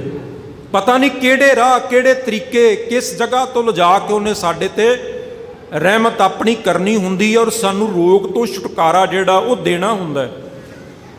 ਫਿਰ ਵਜ਼ੀਰ ਖਾਨ ਨੇ ਬੇਨਤੀ ਕੀਤੀ, ਮਹਾਰਾਜ ਕੋਈ ਗੁਰਮੁਖ ਪਿਆਰਾ ਜਿਹੜਾ ਸੁਖਮਨੀ ਸਾਹਿਬ ਦਾ ਪਾਠ ਰੋਜ਼ ਸਾਨੂੰ ਸੁਣਾ ਸਕੇ। ਕਹਿੰਦੇ ਭਾਈ ਭਾਗੂ ਉਹਨਾਂ ਦਾ ਨਾਮ ਆਉਂਦਾ ਇਤਿਹਾਸ ਵਿੱਚ, ਜਿਹੜੇ ਵਜ਼ੀਰ ਖਾਨ ਨੂੰ ਰੋਜ਼ ਸੁਖਮਨੀ ਸਾਹਿਬ ਦਾ ਪਾਠ ਸੁਣਾਉਂਦੇ ਰਹੇ।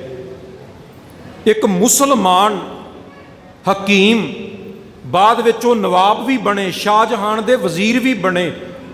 ਉਹਨਾਂ ਦੇ ਅੰਦਰ ਏਡਾ ਵੱਡਾ ਵਿਸ਼ਵਾਸ ਸੁਖਮਨੀ ਸਾਹਿਬ ਦਾ। ਬੇਸ਼ੱਕ ਉਹਨਾਂ ਦਾ ਜਨਮ ਇਸਲਾਮ ਦੇ ਵਿੱਚ ਹੋਇਆ, ਪਰ ਪੂਰਾ ਜੀਵਨ ਉਹ ਸੁਖਮਨੀ ਸਾਹਿਬ ਦਾ ਪਾਠ ਸੁਣਦੇ ਰਹੇ। ਅੱਜ ਕਈ ਸਾਡੇ ਵਰਗੇ ਝੱਟ ਕਿੰਤੂ ਪਰੰਤੂ ਕਰ ਦਿੰਦੇ ਆ ਵੀ ਰੋਜ਼ ਇੱਕ ਬਾਣੀ ਪੜ੍ਹਨ ਨਾਲ ਕੀ ਹੁੰਦਾ ਹੈ, ਰੋਜ਼ ਸੁਖਮਨੀ ਸਾਹਿਬ ਪੜ੍ਹਨ ਨਾਲ ਕੀ ਹੁੰਦਾ ਹੈ। ਗੁਰਮੁਖੋ, ਕਿੰਤੂ ਵੀ ਸਾਡੇ ਵਿੱਚੋਂ ਹੀ ਲੋਕ ਕਰਦੇ ਐ, ਪਰ ਦੂਜੇ ਪਾਸੇ ਵਜ਼ੀਰ ਖਾਨ ਵਰਗੇ ਮੁਸਲਮਾਨ ਨਵਾਬ ਜਿਹਦਾ ਸਾਰਾ ਜੀਵਨ ਸੁਖਮਨੀ ਸਾਹਿਬ ਤੇ ਭਰੋਸਾ ਟਿਕਾ ਕੇ ਨਿਕਲਿਆ। ਹੁਣ ਤੁਸੀਂ ਅੱਗੇ ਸੁਣੋਗੇ ਬਈ ਉਹਨਾਂ ਦਾ ਰੁਤਬਾ ਕਿੱਡਾ ਵੱਡਾ ਸੀ ਤੇ ਸੁਖਮਨੀ ਸਾਹਿਬ ਦੀ ਬਾਣੀ ਨੇ ਉਹਨਾਂ ਨੂੰ ਕਿੱਥੋਂ ਦਾ ਕਿੱਥੇ ਪਹੁੰਚਾ ਦਿੱਤਾ।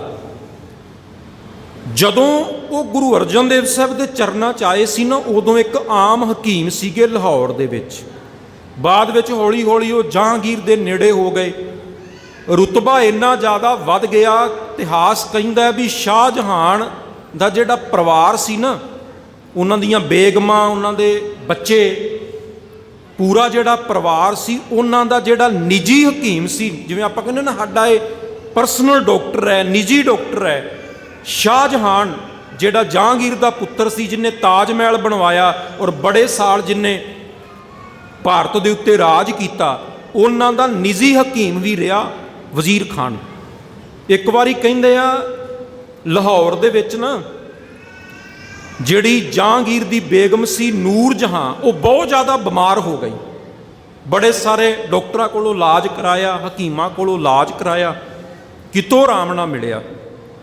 ਲਾਹੌਰ ਵਿੱਚ ਆਈ, ਜਿਹੜੇ ਵਜ਼ੀਰ ਖਾਨ ਸੀਗੇ ਇਹਨਾਂ ਨੇ ਇਲਾਜ ਕੀਤਾ, ਔਸ਼ਧੀਆਂ ਦਿੱਤੀਆਂ, ਦਵਾਈਆਂ ਦਿੱਤੀਆਂ। ਨੂਰ ਜਹਾਂ ਜਿਹੜੀ ਆ ਉਹ ਰੋਗ ਤੋਂ ਠੀਕ ਹੋ ਗਈ। 1 ਲੱਖ ਦੀ ਖਿੱਲਤ ਉਹਨਾਂ ਸਮਿਆਂ 'ਚ ਉਹਨੇ ਜਿਹੜੀ ਆ ਵਜ਼ੀਰ ਖਾਨ ਨੂੰ ਦਿੱਤੀ। 7 ਲੱਖ ਰੁਪਇਆ ਨਗਦ ਦਿੱਤਾ ਨਜ਼ਰਾਨੇ ਵਜੋਂ, ਕਿਉਂਕਿ ਬਾਦਸ਼ਾਹ ਦੀ ਬੇਗਮ ਸੀ, ਧਨ ਦੌਲਤ ਦੀ ਕੋਈ ਕਮੀ ਨਹੀਂ ਸੀ, ਦੇਸ਼ ਦੇ ਮਾਲਕ ਸਨ। ਜਿੰਨੇ ਉਹਨੇ ਗਹਿਣੇ ਪਾਏ ਹੋਏ ਸਨ, ਪ੍ਰਿੰਸੀਪਲ ਸਤਬੀਰ ਸਿੰਘ ਕਹਿੰਦੇ ਨੇ ਇੰਨੀ ਖੁਸ਼ ਹੋਈ ਉਹ ਬਈ ਮੈਨੂੰ ਰੋਗ ਤੋਂ ਆਰਾਮ ਮਿਲਿਆ ਹੈ, ਮੇਰਾ ਰੋਗ ਠੀਕ ਹੋ ਗਿਆ। ਸਾਰੇ ਗਹਿਣੇ ਲਾ ਕੇ ਉਹ ਵੀ ਵਜ਼ੀਰ ਖਾਨ ਜੀ ਦੇ ਕਦਮਾਂ 'ਚ ਧਰਤੇ। ਜਿਹੜੀਆਂ ਨਾਲ ਉਹਨਾਂ ਦੇ ਗੋਲੀਆਂ ਆਈਆਂ ਸਨ, ਨੌਕਰਾਣੀਆਂ ਸਨ, ਉਹਨਾਂ ਨੇ ਵੀ ਆਪਣੇ ਜਦੋਂ ਵੇਖਿਆ ਵੀ ਨੂਰ ਜਹਾਂ ਸਾਡੀ ਮਾਲਕਿਨ ਨੇ ਸਾਰੇ ਗਹਿਣੇ ਲਾ ਕੇ ਵਜ਼ੀਰ ਖਾਨ ਅੱਗੇ ਰੱਖਤੇ ਆ, ਉਹਨਾਂ ਨੇ ਵੀ ਆਪਣੇ ਸਾਰੇ ਗਹਿਣੇ ਲਾ ਕੇ ਰੱਖਤੇ। ਕਹਿੰਦੇ 22 ਲੱਖ ਰੁਪਇਆ ਉਹਨਾਂ ਸਮਿਆਂ 'ਚ ਪ੍ਰਿੰਸੀਪਲ ਸਤਬੀਰ ਸਿੰਘ ਕਹਿੰਦੇ ਆ ਨੂਰ ਜਹਾਂ, ਉਹਦੇ 'ਚ ਸੋਨਾ ਕਹਿ ਲਓ, ਚਾਂਦੀ ਕਹਿ ਲਓ, ਧਨ ਕਹਿ ਲਓ, ਉਹ ਲਾਹੌਰ ਦੇ ਵਿੱਚ ਭੇਟ ਕਰਕੇ ਗਈ ਸੀ ਵੀ ਇਹਨਾਂ ਦੇ ਕੋਲੋਂ ਮੇਰਾ ਰੋਗ ਠੀਕ ਹੋਇਆ। ਉਹਨਾਂ ਦੇ ਹੱਥਾਂ 'ਚ ਇੰਨੀ ਬਰਕਤ ਵੀ ਉਹ ਕਿਸੇ ਨੂੰ ਦਵਾਈ ਦੇ ਦੇਣ ਤੇ ਉਹਦਾ ਰੋਗ ਠੀਕ ਹੋ ਜਾਏ। ਤੇ ਇਹ ਬਖਸ਼ਿਸ਼ ਕਿੱਥੋਂ ਆਈ? ਇਹ ਸੁਖਮਣੀ ਸਾਹਿਬ ਤੋਂ ਆਈ। ਇਹ ਬਖਸ਼ਿਸ਼ ਕਿੱਥੋਂ ਆਈ? ਗੁਰੂ ਅਰਜਨ ਦੇਵ ਸਾਹਿਬ ਦੇ ਘਰ ਤੋਂ ਆਈ। ਹਾਲਾਂਕਿ ਉਹ ਆਪ ਐਡੇ ਵੱਡੇ ਹਕੀਮ ਨੇ ਵੀ ਬਾਦਸ਼ਾਹ ਦੀ ਬੇਗਮ ਵੀ ਆ ਕੇ ਇਲਾਜ ਕਰਾਉਂਦੀ ਹੈ ਤੇ ਠੀਕ ਹੁੰਦੀ ਹੈ, ਔਰ ਇੰਨੀ ਖੁਸ਼ ਹੁੰਦੀ ਹੈ ਵੀ ਆਪਣਾ ਸੋਨਾ ਚਾਂਦੀ ਗਹਿਣੇ ਵੀ ਲਾ ਕੇ ਭੇਟ ਕਰ ਜਾਂਦੀ ਹੈ। ਪਰ ਉਹ ਹਕੀਮ ਜਿਹੜਾ ਰੋਜ਼ ਦਾ ਪੱਕਾ ਨੇਮੀ ਹੈ, ਸੁਖਮਣੀ ਸਾਹਿਬ ਦਾ ਪਾਠ ਰੋਜ਼ ਅੰਮ੍ਰਿਤ ਵੇਲੇ ਸੁਣਦਾ ਹੈ, ਉਹਨਾਂ 'ਚ ਕਿੰਨੀ ਨਿਮਰਤਾ ਹੋਏਗੀ। ਸਾਡੇ ਵਰਗੇ ਤੇ ਥੋੜ੍ਹਾ ਜਿਹਾ ਧਨ ਆ ਜਾਏ, ਛੋਟੀ ਮੋਟੀ ਪਦਵੀ ਮਿਲ ਜਾਏ ਤੇ ਸਭ ਤੋਂ ਪਹਿਲਾਂ ਬੰਦਾ ਗੁਰਬਾਣੀ ਤੇ ਤਰਕ ਕਰਨ ਲੱਗ ਪੈਂਦਾ ਹੈ। ਉਹ ਨਾਸਤਿਕ ਪੁਣੇ ਵੱਲ ਵਧਣ ਲੱਗ ਪੈਂਦਾ, ਗੁਰੂ ਨਾਲੋਂ ਟੁੱਟਣਾ ਸ਼ੁਰੂ ਕਰ ਦਿੰਦਾ, ਗੁਰਬਾਣੀ ਨਾਲੋਂ ਟੁੱਟਣਾ ਸ਼ੁਰੂ ਕਰ ਦਿੰਦਾ, ਆਲਸ ਆ ਜਾਂਦਾ। ਜਿਵੇਂ ਜਿਵੇਂ ਸਹੂਲਤਾਂ ਆਉਂਦੀਆਂ ਨੇ ਅੰਮ੍ਰਿਤ ਵੇਲਾ ਟੁੱਟਦਾ ਜਾਂਦਾ। ਪਰ ਇੱਕ ਪਾਸੇ ਉਹ ਮੁਸਲਮਾਨ ਹਕੀਮ ਵਜ਼ੀਰ ਖਾਨ, ਜਿਹਦਾ ਸਰਕਾਰੀ ਦਰਬਾਰੇ ਐਡਾ ਵੱਡਾ ਰੁਤਬਾ ਹੈ ਔਰ ਗੈਰ ਧਰਮ 'ਚੋਂ ਹੈ, ਪਰ ਰੋਜ਼ ਸਵੇਰੇ ਉੱਠ ਕੇ ਸੁਖਮਣੀ ਸਾਹਿਬ ਦਾ ਪਾਠ ਰੋਜ਼ ਸੁਣਦਾ। ਜਦੋਂ ਗੁਰੂ ਅਰਜਨ ਦੇਵ ਸਾਹਿਬ ਦੀ ਸ਼ਹਾਦਤ ਹੁੰਦੀ ਹੈ ਨਾ, ਉਸ ਟਾਈਮ ਵਜ਼ੀਰ ਖਾਨ ਜੀ ਆਗਰੇ ਦੇ ਵਿੱਚ ਸਨ। ਇਹਨਾਂ ਨੂੰ ਪਤਾ ਲੱਗਾ ਸੀ, ਇਹਨਾਂ ਨੇ ਬੜਾ ਜ਼ੋਰ ਵੀ ਲਾਇਆ ਸੀ ਵੀ ਇਹ ਕਿਸੇ ਤਰੀਕੇ ਟਾਲਿਆ ਜਾ ਸਕੇ, ਗੁਰੂ ਸਾਹਿਬ ਦੀ ਸ਼ਹਾਦਤ ਨਾ ਹੋ ਸਕੇ, ਪਰ ਉਹਨਾਂ ਦਾ ਵੱਸ ਜਿਹੜਾ ਨਹੀਂ ਚੱਲ ਸਕਿਆ। ਜਦੋਂ ਗੁਰੂ ਹਰਗੋਬਿੰਦ ਸਾਹਿਬ ਜੀ ਨੂੰ ਗਵਾਲੀਅਰ ਦੇ ਕਿਲੇ ਵਿੱਚ ਕੈਦ ਕਰ ਦਿੱਤਾ ਜਾਂਦਾ, ਤੁਹਾਡੇ 'ਚੋਂ ਬਹੁਤ ਸਾਰੇ ਗੁਰਮੁਖ ਪਿਆਰਿਆਂ ਨੇ ਗਵਾਲੀਅਰ ਦੇ ਕਿਲੇ ਵਿੱਚ ਜੋ ਗੁਰਦੁਆਰਾ ਸਾਹਿਬ ਬਣਿਆ ਹੋਇਆ ਗੁਰੂ ਹਰਗੋਬਿੰਦ ਸਾਹਿਬ ਜੀ ਦਾ, ਉਹਦੇ ਦਰਸ਼ਨ ਕੀਤੇ ਹੋਣੇ ਨੇ। ਮਹਾਰਾਜ ਜੀ ਨੂੰ ਕਈ ਮਹੀਨੇ ਉੱਥੇ ਕੈਦ ਰੱਖਿਆ ਗਿਆ ਸੀ। ਜਦੋਂ ਸਤਿਗੁਰੂ ਜੀ ਕਿਲੇ 'ਚੋਂ ਬਾਹਰ ਆਏ ਸਨ, ਸਾਧ ਸੰਗਤ, ਉਹਦੇ ਪਿੱਛੇ ਵੀ ਵਜ਼ੀਰ ਖਾਨ ਤੇ ਸਾਈਂ ਮੀਆਂ ਮੀਰ ਜੀ ਦਾ ਬੜਾ ਵੱਡਾ ਯੋਗਦਾਨ ਸੀ। ਉਹਨਾਂ ਨੇ ਬਕਾਇਦਾ ਜਾ ਕੇ ਨੂਰ ਜਹਾਂ ਤੇ ਵੀ ਸਿਫਾਰਿਸ਼ ਲਾਈ ਸੀ, ਜਿਹੜੀ ਬੇਗਮ ਸੀ ਜਹਾਂਗੀਰ ਦੀ, ਔਰ ਜਹਾਂਗੀਰ ਨੂੰ ਵੀ ਕਿਹਾ ਸੀ ਵੀ ਤੁਸੀਂ ਗੁਰੂ ਹਰਗੋਬਿੰਦ ਸਾਹਿਬ ਜੀ ਨੂੰ ਗਵਾਲੀਅਰ ਦੇ ਕਿਲੇ ਵਿੱਚ ਕੈਦ ਰੱਖਿਆ ਹੋਇਆ, ਇਹ ਠੀਕ ਨਹੀਂ, ਕਿਉਂਕਿ ਉਹ ਤੇ ਰੱਬ ਦੇ ਪਿਆਰੇ ਨੇ, ਦਰਵੇਸ਼ ਨੇ, ਉਹ ਤੇ ਲੁਕਾਈ ਨੂੰ ਪ੍ਰਮਾਤਮਾ ਦੇ ਚਰਨਾਂ ਨਾਲ ਜੋੜਨ ਵਾਲੇ ਨੇ। ਤੇ ਗੁਰਮੁਖ ਪਿਆਰਿਓ, ਵਜ਼ੀਰ ਖਾਨ ਨੇ ਉਸ ਟਾਈਮ ਵੀ ਗੁਰੂ ਘਰ ਦੀ ਸੇਵਾ ਨਿਭਾਈ ਸੀ। ਸੋ ਸ਼ਾਹਜਹਾਨ ਦੇ ਟਾਈਮ ਆਪ ਜੀ ਵਜ਼ੀਰ ਬਣ ਗਏ, ਉਦੋਂ ਵੀ ਗੁਰੂ ਘਰ ਦੀ ਬੜੀ ਵੱਡੀ ਸੇਵਾ ਕਰਦੇ ਰਹੇ।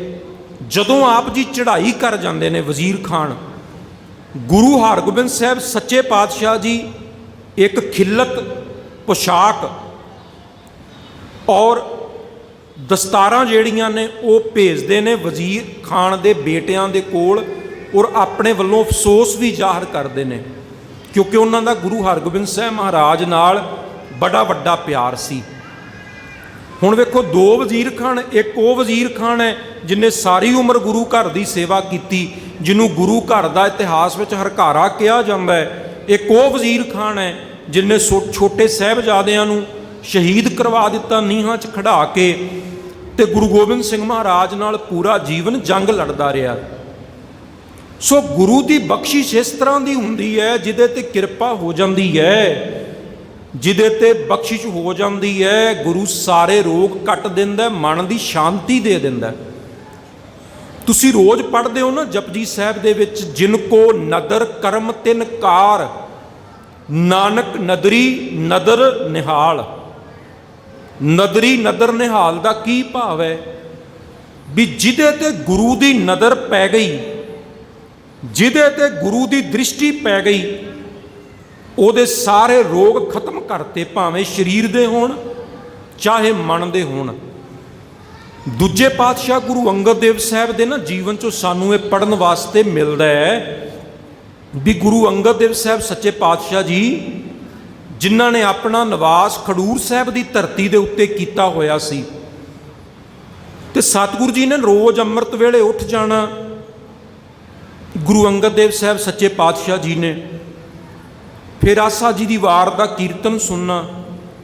ਜਦੋਂ ਮਹਾਰਾਜ ਜੀ ਨੇ ਦਰਬਾਰ ਵਿੱਚੋਂ ਬਾਹਰ ਆਉਣਾ, ਇਤਿਹਾਸ ਵਿੱਚ ਇਹ ਗੱਲ ਪ੍ਰਸਿੱਧ ਹੈ, ਗੁਰੂ ਅੰਗਦ ਦੇਵ ਸਾਹਿਬ ਜੀ ਦੀ ਦ੍ਰਿਸ਼ਟੀ ਜਿਹਦੇ ਤੇ ਪੈ ਜਾਣੀ, ਪਹਿਲੀ ਦ੍ਰਿਸ਼ਟੀ ਜਿਹਦੇ ਤੇ ਪਾ ਦੇਣੀ, ਉਹ ਬੰਦਾ ਚਾਹੇ ਰੋਗੀ ਹੈ, ਚਾਹੇ ਦੁਖੀ ਹੈ, ਚਾਹੇ ਕਿਸੇ ਵੀ ਦੁੱਖ ਤੋਂ ਪਰੇਸ਼ਾਨ ਹੈ, ਉਹਦੇ ਸਾਰੇ ਦੁੱਖ ਕੱਟੇ ਜਾਂਦੇ ਸੀ।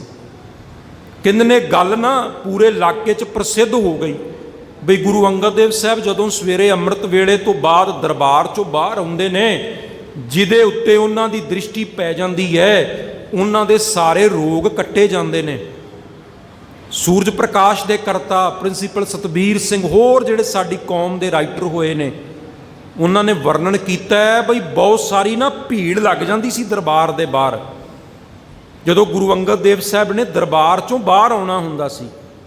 ਅੰਮ੍ਰਿਤ ਵੇਲੇ ਤੋਂ ਬਾਅਦ ਆਸਾ ਜੀ ਦੀ ਵਾਰ ਦੇ ਕੀਰਤਨ ਤੋਂ ਬਾਅਦ ਜਦੋਂ ਦੀਵਾਨ ਦੀ ਸਮਾਪਤੀ ਹੋ ਜਾਂਦੀ ਸੀ ਤੇ ਗੁਰੂ ਅੰਗਦ ਦੇਵ ਸਾਹਿਬ ਜਦੋਂ ਦਰਬਾਰ 'ਚ ਉਹਨਾਂ ਨੇ ਬਾਹਰ ਆਉਣਾ ਹੁੰਦਾ ਸੀ, ਸੌਆਂ ਦੀ ਗਿਣਤੀ ਵਿੱਚ ਰੋਗੀ ਦੁਖੀ ਲੋਕ ਜਿਹੜੇ ਨੇ ਉਹ ਸਾਹਮਣੇ ਅੱਗੇ ਆ ਕੇ ਖੜੇ ਹੁੰਦੇ ਸਨ ਵੀ ਗੁਰੂ ਸਾਡੇ ਤੇ ਕਿਰਪਾ ਕਰਦੇ, ਬਖਸ਼ਿਸ਼ ਕਰਦੇ, ਤਾਂ ਕਿ ਸਾਡੇ ਰੋਗ ਜਿਹੜੇ ਨੇ ਉਹ ਕੱਟੇ ਜਾਣ, ਦੁੱਖ ਜਿਹੜੇ ਨੇ ਉਹ ਕੱਟੇ ਜਾਣ।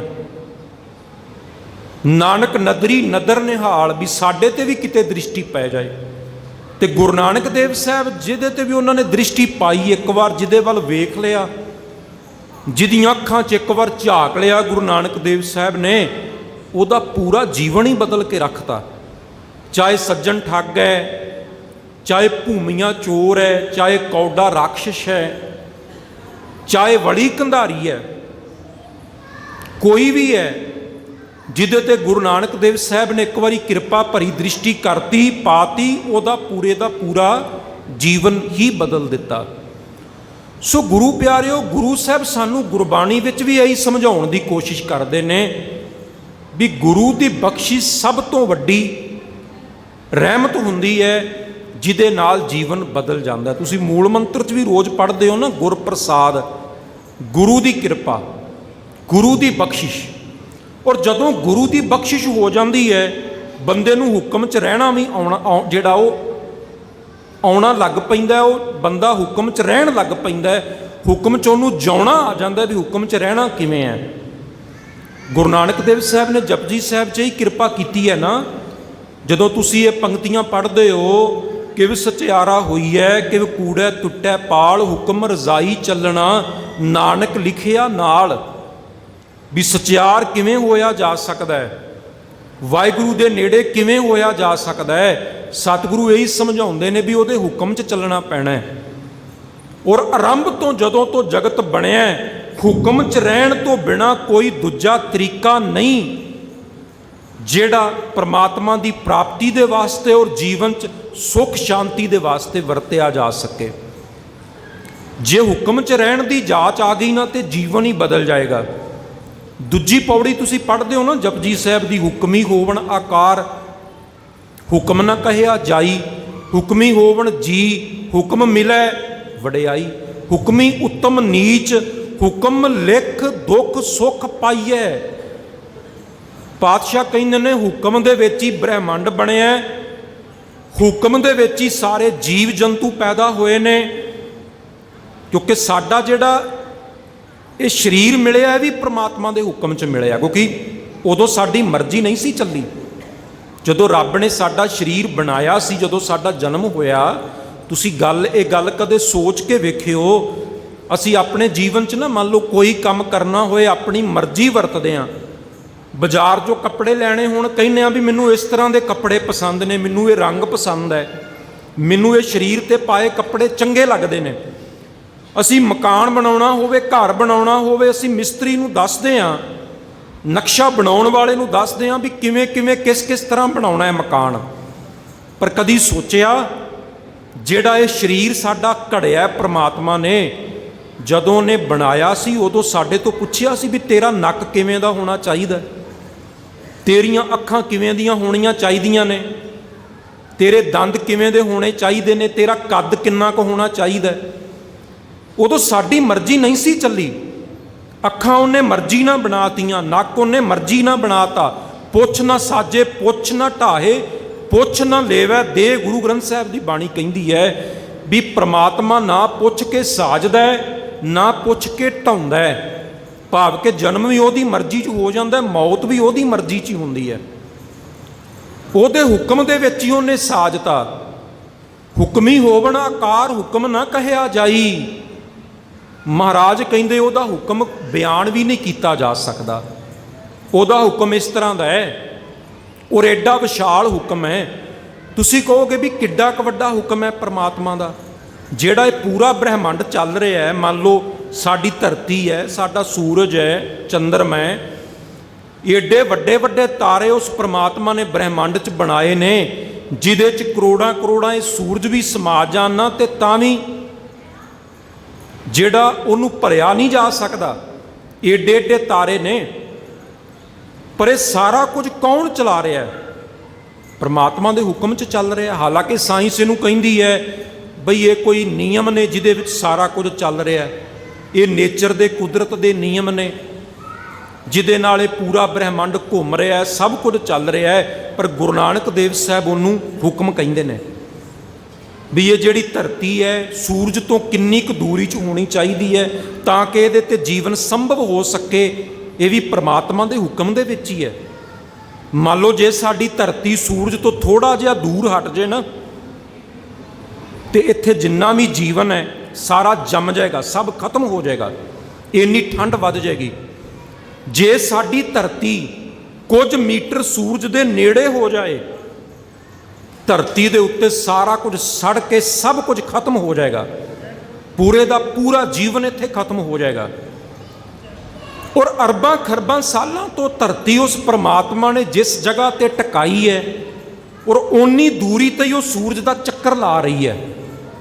ਕਿਤੇ ਵੀ ਰਤੀ ਭਰ ਫਰਕ ਨਹੀਂ ਆਉਂਦਾ। ਜੇ ਫਰਕ ਥੋੜਾ ਬਹੁਤਾ ਵੀ ਆਉਂਦਾ ਨਾ, ਤੇ ਲੱਖਾਂ ਸਾਲਾਂ ਦੇ ਵਿੱਚ ਹੌਲੀ ਹੌਲੀ ਜਾਂ ਠੰਡ ਹੀ ਇੰਨੀ ਜ਼ਿਆਦਾ ਵੱਧ ਜਾਂਦੀ, ਜੀਵਨ ਖਤਮ ਹੋ ਜਾਂਦਾ।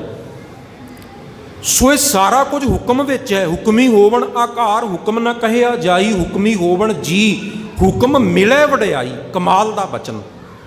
ਮਹਾਰਾਜ ਕਹਿੰਦੇ ਜੀਵ ਜੰਤੂ ਵੀ ਹੁਕਮ 'ਚ ਹੀ ਪੈਦਾ ਹੁੰਦੇ ਨੇ ਤੇ ਹੁਕਮ ਦੇ ਵਿੱਚ ਹੀ ਵਡਿਆਈ ਮਿਲਦੀ ਹੈ। ਕਿਸੇ ਦੀ ਸੋਭਾ ਹੁੰਦੀ ਹੈ ਨਾ, ਇਹ ਵੀ ਪ੍ਰਮਾਤਮਾ ਦੇ ਹੁਕਮ 'ਚ ਹੀ ਹੁੰਦੀ ਹੈ। ਸਾਧ ਸੰਗਤ, ਬਹੁਤ ਸਾਰੇ ਜੀਵ ਉਹ ਨੇ ਜਿਨ੍ਹਾਂ ਨੂੰ ਪ੍ਰਮਾਤਮਾ ਨੇ ਬੜੀ ਵਡਿਆਈ ਦਿੱਤੀ। ਬੜੀਆਂ ਚੀਜ਼ਾਂ ਨੇ। ਮੰਨ ਲਓ ਹੁਣ ਸੰਗਮਰਮਰ ਦਾ ਵੀ ਇੱਕ ਪੱਥਰ ਹੀ ਹੈ ਨਾ, ਜਿਹਦਾ ਮੁੱਲ ਪੈਂਦਾ ਔਰ ਬੜਾ ਮਹਿੰਗਾ ਵਿਕਦਾ। ਹੀਰਾ ਵੀ ਇੱਕ ਪੱਥਰ ਹੀ ਹੈ ਨਾ, ਪੱਥਰ ਦੇ ਵਿੱਚੋਂ ਹੀ ਹੌਲੀ ਹੌਲੀ ਬਣਿਆ ਨਾ, ਜਿਹਦਾ ਮੁੱਲ ਕਰੋੜਾਂ ਰੁਪਇਆਂ ਦੇ ਵਿੱਚ ਹੁੰਦਾ ਹੈ। ਹੁਣ ਦੂਜੇ ਪਾਸੇ ਕੋਈ ਵੀ ਪੱਥਰ ਹੈ ਜਿਹੜਾ ਪੈਰਾਂ ਦੇ ਵਿੱਚ ਰੁਲ ਰਿਹਾ ਹੈ। ਪਰਮਾਤਮਾ ਦੀ ਬਣਾਈ ਇੱਕ ਚੀਜ਼ ਜਿਹਦਾ ਮੁੱਲ ਬਹੁਤ ਜ਼ਿਆਦਾ ਹੈ, ਬੜੀ ਵਡਿਆਈ ਹੈ, ਇੱਕ ਉਹ ਹੈ ਜਿਹੜੀ ਪੈਰਾਂ 'ਚ ਰੁਲ ਰਹੀ ਹੈ। ਹੁਣ ਚੰਦਨ ਦਾ ਵੀ ਰੁੱਖ ਹੈ, ਉਹਦੀ ਲੱਕੜ ਬਹੁਤ ਮਹਿੰਗੀ ਹੈ, ਤੇ ਕਿੱਕਰ ਦਾ ਵੀ ਰੁੱਖ ਹੈ। ਹੁਣ ਬਹੁਤ ਸਾਰੇ ਬੂਟੇ ਹੋਣੇ, ਅੱਕ ਦਾ ਵੀ ਇੱਕ ਬੂਟਾ ਹੈ ਜਿਹੜਾ ਰਾਹ ਦੇ ਕਿਨਾਰੇ ਤੇ ਖੜਾ, ਜਿਹਨੂੰ ਕੋਈ ਨਹੀਂ ਪੁੱਛਦਾ। ਤੇ ਦੂਜੇ ਪਾਸੇ ਗੇਂਦੇ ਦਾ ਵੀ ਫੁੱਲ ਹੈ, ਕਮਲ ਦਾ ਵੀ ਫੁੱਲ ਹੈ, ਸਾਧ ਸੰਗਤ ਚਮੇਲੀ ਦਾ ਵੀ ਫੁੱਲ ਹੈ, ਹੋਰ ਵੀ ਕਿੰਨੇ ਕਿੰਨੇ ਕੀਮਤੀ ਕੀਮਤੀ ਫੁੱਲ ਨੇ। ਸਤਿਗੁਰੂ ਕਹਿੰਦੇ ਨੇ ਕਈਆਂ ਨੂੰ ਪ੍ਰਮਾਤਮਾ ਬੜਾ ਉੱਤਮ ਬਣਾ ਦਿੰਦਾ ਹੈ ਤੇ ਕਈਆਂ ਨੂੰ ਕੋਈ ਵੀ ਵਡਿਆਈ ਉਹਨਾਂ ਦੇ ਜੀਵਨ 'ਚ ਨਹੀਂ ਮਿਲਦੀ। ਹੁਕਮੀ ਹੋਵਣ ਜੀ ਹੁਕਮ ਮਿਲੈ ਵਡਿਆਈ। ਹੁਕਮੀ ਉੱਤਮ ਨੀਚ ਹੁਕਮ ਲਿਖ ਦੁੱਖ ਸੁਖ ਪਾਈ ਹੈ। ਜੇ ਸਾਨੂੰ ਆਹ ਪੰਕਤੀ ਸਮਝ ਆ ਗਈ ਨਾ ਸੰਗਤ ਜੀ, ਬਹੁਤ ਸਾਰੇ ਸਾਡੇ ਜਿਹੜੇ ਸ਼ਿਕਵੇ ਨੇ, ਸ਼ਿਕਾਇਤਾਂ ਨੇ, ਅੰਦਰ ਦੀ ਜਿਹੜੀ ਲੜਾਈ ਹੈ, ਜਿਹੜਾ ਅੰਦਰ ਸੰਘਰਸ਼ ਚੱਲਦਾ ਰਹਿੰਦਾ ਸਾਡੇ ਅੰਦਰ, ਉਹ ਖਤਮ ਹੋ ਜਾਏਗਾ। ਜੇ ਤੁਸੀਂ ਜਪਜੀ ਸਾਹਿਬ ਦੀ ਆ ਦੂਜੀ ਪੌੜੀ ਨੂੰ ਸਮਝ ਲਿਆ ਨਾ, ਤੇ ਜੀਵਨ ਦੇ ਵਿੱਚ ਬਹੁਤ ਚੀਜ਼ਾਂ ਤੋਂ ਮੁਕਤੀ ਮਿਲ ਜਾਏਗੀ। ਔਰ ਜੇ ਇਸ ਪੌੜੀ ਦੀ ਵਿਆਖਿਆ ਨੂੰ ਆਪਣੇ ਜੀਵਨ 'ਚ ਲਾਗੂ ਕਰ ਲਿਆ ਤੇ ਬਹੁਤ ਸਾਰੇ ਸੁੱਖ ਜਿਹੜੇ ਨੇ ਉਹ ਸਾਡੇ ਜੀਵਨ 'ਚ ਆ ਜਾਣਗੇ। ਤੁਸੀਂ ਕਹੋਗੇ ਕਿਵੇਂ ਆਉਣਗੇ? ਮਹਾਰਾਜ ਕਹਿੰਦੇ ਨੇ ਹੁਕਮੀ ਉੱਤਮ ਨੀਚ ਹੁਕਮ ਲਿਖ ਦੁੱਖ ਸੁੱਖ ਪਾਈਐ ਹੈ। ਵੀ ਜਿਹੜਾ ਦੁੱਖ ਸੁੱਖ ਹੈ ਨਾ, ਇਹ ਵੀ ਪ੍ਰਮਾਤਮਾ ਦੇ ਹੁਕਮ 'ਚ ਮਿਲਦਾ ਹੈ। ਪਰ ਹੁੰਦਾ ਕੀ ਹੈ, ਜੇ ਸੁੱਖ ਮਿਲ ਜੇ ਅਸੀਂ ਕਹਿੰਦੇ ਹਾਂ ਸਾਡੇ ਕਰਕੇ ਮਿਲਿਆ, ਜੇ ਦੁੱਖ ਮਿਲਿਆ ਤੇ ਕਹਿੰਦੇ ਹਾਂ ਪ੍ਰਮਾਤਮਾ ਕਰਕੇ ਮਿਲਿਆ। ਬਸ ਇੱਥੇ ਹੀ ਤੇ ਪ੍ਰੋਬਲਮ ਖੜੀ ਹੋ ਜਾਂਦੀ ਹੈ। ਜੇ ਦੁੱਖ ਉਹਨੇ ਦਿੱਤਾ ਤੇ ਫਿਰ ਕਹੋ ਸੁੱਖ ਵੀ ਉਹੀ ਦਿੰਦਾ ਹੈ। ਸਾਨੂੰ ਇੱਕ ਰਾਹ ਫੜਨਾ ਚਾਹੀਦਾ ਹੈ। ਇਹ ਤੇ ਇੱਕ ਦੁਬਿਧਾ ਵਾਲੀ ਗੱਲ ਹੋ ਗਈ ਨਾ, ਦੋਗਲੀ ਗੱਲ ਹੋ ਗਈ ਜਦੋਂ ਅਸੀਂ ਕਹਿੰਦੇ ਆ ਸੁੱਖ ਮੇਰੇ ਕਰਕੇ ਮਿਲਿਆ ਤੇ ਦੁੱਖ ਪ੍ਰਮਾਤਮਾ ਦਿੰਦਾ ਹੈ, ਜਾਂ ਤੇ ਇਹ ਕਹੀਏ ਵੀ ਸੁੱਖ ਵੀ ਮੇਰੇ ਕਰਕੇ ਹੈ ਤੇ ਦੁੱਖ ਵੀ ਮੇਰੇ ਕਰਕੇ ਹੀ ਹੈ, ਜ਼ਿੰਮੇਵਾਰੀ ਲਈਏ ਉਸ ਦੁੱਖ ਦੀ। ਤੇ ਜੇ ਕਹਿੰਦੇ ਆ ਵੀ ਦੁੱਖ ਪ੍ਰਮਾਤਮਾ ਦਿੰਦਾ ਹੈ, ਫਿਰ ਮਹਾਰਾਜ ਕਹਿੰਦੇ ਸੁੱਖ ਵੀ ਉਹੀ ਦਿੰਦਾ ਹੈ।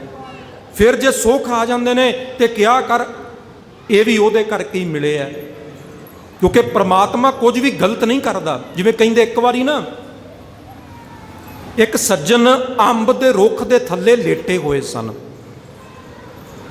ਤੇ ਨੇੜੇ ਹੀ ਨਾ ਇੱਕ ਦੁਹਾਣਿਆਂ ਦਾ ਖੇਤ ਸੀ। ਦੁਹਾਣਿਆਂ ਦੀਆਂ ਵੱਲਾਂ ਸਨ ਤੇ ਵੱਡੇ ਵੱਡੇ ਦੁਹਾਣੇ ਜਿਹੜੇ ਆ ਉਹ ਵੱਲਾਂ ਨੂੰ ਲੱਗੇ ਹੋਏ ਸਨ। ਉਹ ਲੇਟੇ ਹੋਏ ਸਨ ਤੇ ਵੇਖਿਆ ਵੀ ਬਹੁਤ ਸਾਰੇ ਜਿਹੜੇ ਅੰਬਾਂ ਦਾ ਫਲ ਹੈ ਉਹ ਲੱਗਾ ਹੋਇਆ ਰੁੱਖ ਨਾਲ। ਤੇ ਉਹਨਾਂ ਦੇ ਮਨ 'ਚ ਖਿਆਲ ਆਇਆ ਵੀ ਐ ਪ੍ਰਮਾਤਮਾ ਤੇਰੇ ਵਾਲੀ ਵੀ ਕਮਾਲ ਹੈ ਨਾ, ਕਈ ਚੀਜ਼ਾਂ ਤੂੰ ਨਾ ਬਿਲਕੁਲ ਹੀ ਧਿਆਨ ਨਹੀਂ ਦਿੱਤਾ, ਬਸ ਐਵੇਂ ਹੀ ਬਣਾਤੀਆਂ, ਜਲਦਬਾਜ਼ੀ 'ਚ ਹੀ ਬਣਾਤੀਆਂ। ਦੁਹਾਣੇ ਨੂੰ ਲਾਤਾ ਇੱਕ ਛੋਟੀ ਜੀ ਵੇਲ ਦੇ ਨਾਲ, ਜਿਹੜਾ ਕਈ ਕਿਲੋ ਜਿਹਦਾ ਵਜਨ ਹੁੰਦਾ ਹੈ, ਤੇ ਜਿਹੜਾ ਅੰਬ ਦਾ ਫਲ ਹੁੰਦਾ ਹੈ ਇਹ ਛੋਟਾ ਜਿਹਾ ਫਲ ਕਿੱਡੇ ਵੱਡੇ ਰੁੱਖ ਨੂੰ ਲਾਤਾ। ਹੋਣਾ ਇਹ ਚਾਹੀਦਾ ਸੀ ਦੁਹਾਣਾ ਇਸ ਤਰ੍ਹਾਂ ਦੇ ਬੂਟੇ ਨਾਲ ਲੱਗਣਾ ਚਾਹੀਦਾ ਸੀ, ਤੇ ਜਿਹੜਾ ਅੰਬ ਦਾ ਫਲ ਹੈ ਉਹ ਖੇਤਾਂ ਦੇ ਵਿੱਚ ਵੇਲਾਂ ਤੇ ਲੱਗਣਾ ਚਾਹੀਦਾ ਸੀ। ਵਾਹਿਗੁਰੂ ਤੂੰ ਜਲਦੀ ਦੇ ਵਿੱਚ ਲੱਗਦਾ ਇਹ ਕੰਮ ਕਰ ਗਿਆ, ਗਲਤ ਤਰੀਕੇ ਨਾਲ ਹੀ ਚੀਜ਼ਾਂ ਨੂੰ ਇੱਧਰ ਉੱਧਰ ਕਰਕੇ ਲਾਤਾ। ਕਹਿੰਦੇ ਉਹਨੂੰ ਨੀਂਦ ਆ ਗਈ। ਕੀ ਹੋਇਆ, ਉੱਤੋਂ ਸਾਧ ਸੰਗਤ ਇੱਕ ਅੰਬ ਦਾ ਫਲ ਟੁੱਟਿਆ, ਇਹਦੇ ਮੂੰਹ ਤੇ ਆ ਕੇ ਸਿਰ ਦੇ ਉੱਤੇ ਆ ਕੇ ਡਿੱਗਿਆ। ਇਹ ਉੱਠ ਪਿਆ ਨੇ, ਵੇਖਿਆ ਵੀ ਉੱਤੋਂ ਕੋਈ ਚੀਜ਼ ਡਿੱਗੀ ਹੈ ਤੇ ਵੇਖਿਆ ਵੀ ਇੱਕ ਫਲ ਜਿਹੜਾ ਉਹ ਰੁੱਖ ਤੋਂ ਡਿੱਗਿਆ। ਹੁਣ ਇਹਦੇ ਮਨ 'ਚ ਖਿਆਲ ਆਇਆ ਵੀ ਥੋੜਾ ਟਾਈਮ ਮੈਂ ਪਹਿਲਾਂ ਸੋਚ ਰਿਹਾ ਸੀ ਵੀ ਪ੍ਰਮਾਤਮਾ ਨੂੰ ਦੁਹਾਣੇ ਇਸ ਬੂਟੇ ਨਾਲ ਲਾਣੇ ਚਾਹੀਦੇ ਸੀ। ਜੇ ਦੁਹਾਣਾ ਇਸ ਬੂਟੇ ਨਾਲ ਲੱਗਾ ਹੁੰਦਾ ਤੇ ਜਿਵੇਂ ਆਹ ਫਲ ਡਿੱਗਿਆ ਹੈ, ਜੇ ਕਿਤੇ 4-5 ਕਿਲੋ ਦਾ ਦੁਹਾਣਾ ਮੇਰੇ ਸਿਰ ਤੇ ਡਿੱਗ ਪੈਂਦਾ, ਜਾਂ ਤੇ ਮੈਨੂੰ ਜ਼ਖਮੀ ਕਰ ਦਿੰਦਾ ਜਾਂ ਮਾਰ ਹੀ ਦਿੰਦਾ। ਹੱਥ ਜੋੜ ਲਏ ਵੀ ਜਿਹੜੀ ਚੂਜ਼ ਤੂੰ ਜਿੱਥੇ ਲਾਈ ਹੈ ਉਹ ਠੀਕ ਥਾਂ ਤੇ ਹੀ ਲਾਈ ਹੈ। ਅਸੀਂ ਨਹੀਂ ਸਮਝ ਪਾਉਂਦੇ ਤੇਰੀ ਕੁਦਰਤ ਨੂੰ। ਜੋ ਤੂੰ ਕੀਤਾ ਠੀਕ ਹੀ ਕੀਤਾ, ਜੋ ਤੂੰ ਕਰਦਾ ਚੰਗਾ ਹੀ ਕਰਦਾ, ਇਹਨੂੰ ਕਹਿੰਦੇ ਆ ਹੁਕਮ ਮੰਨਣਾ। ਮਹਾਰਾਜ ਕਹਿੰਦੇ ਨੇ ਹੁਕਮੀ ਉੱਤਮ ਨੀਚ ਹੁਕਮ ਲਿਖ ਦੁੱਖ ਸੁੱਖ ਪਾਈਏ ਹੈ। ਸਾਡੇ ਕਰਮਾਂ ਦੇ ਮੁਤਾਬਿਕ ਜਿਹੜੇ ਦੁੱਖ ਜਾਂ ਸੁੱਖ ਹੁੰਦੇ ਨੇ ਉਹ ਸਾਨੂੰ ਭੋਗਣੇ ਪੈਂਦੇ ਨੇ।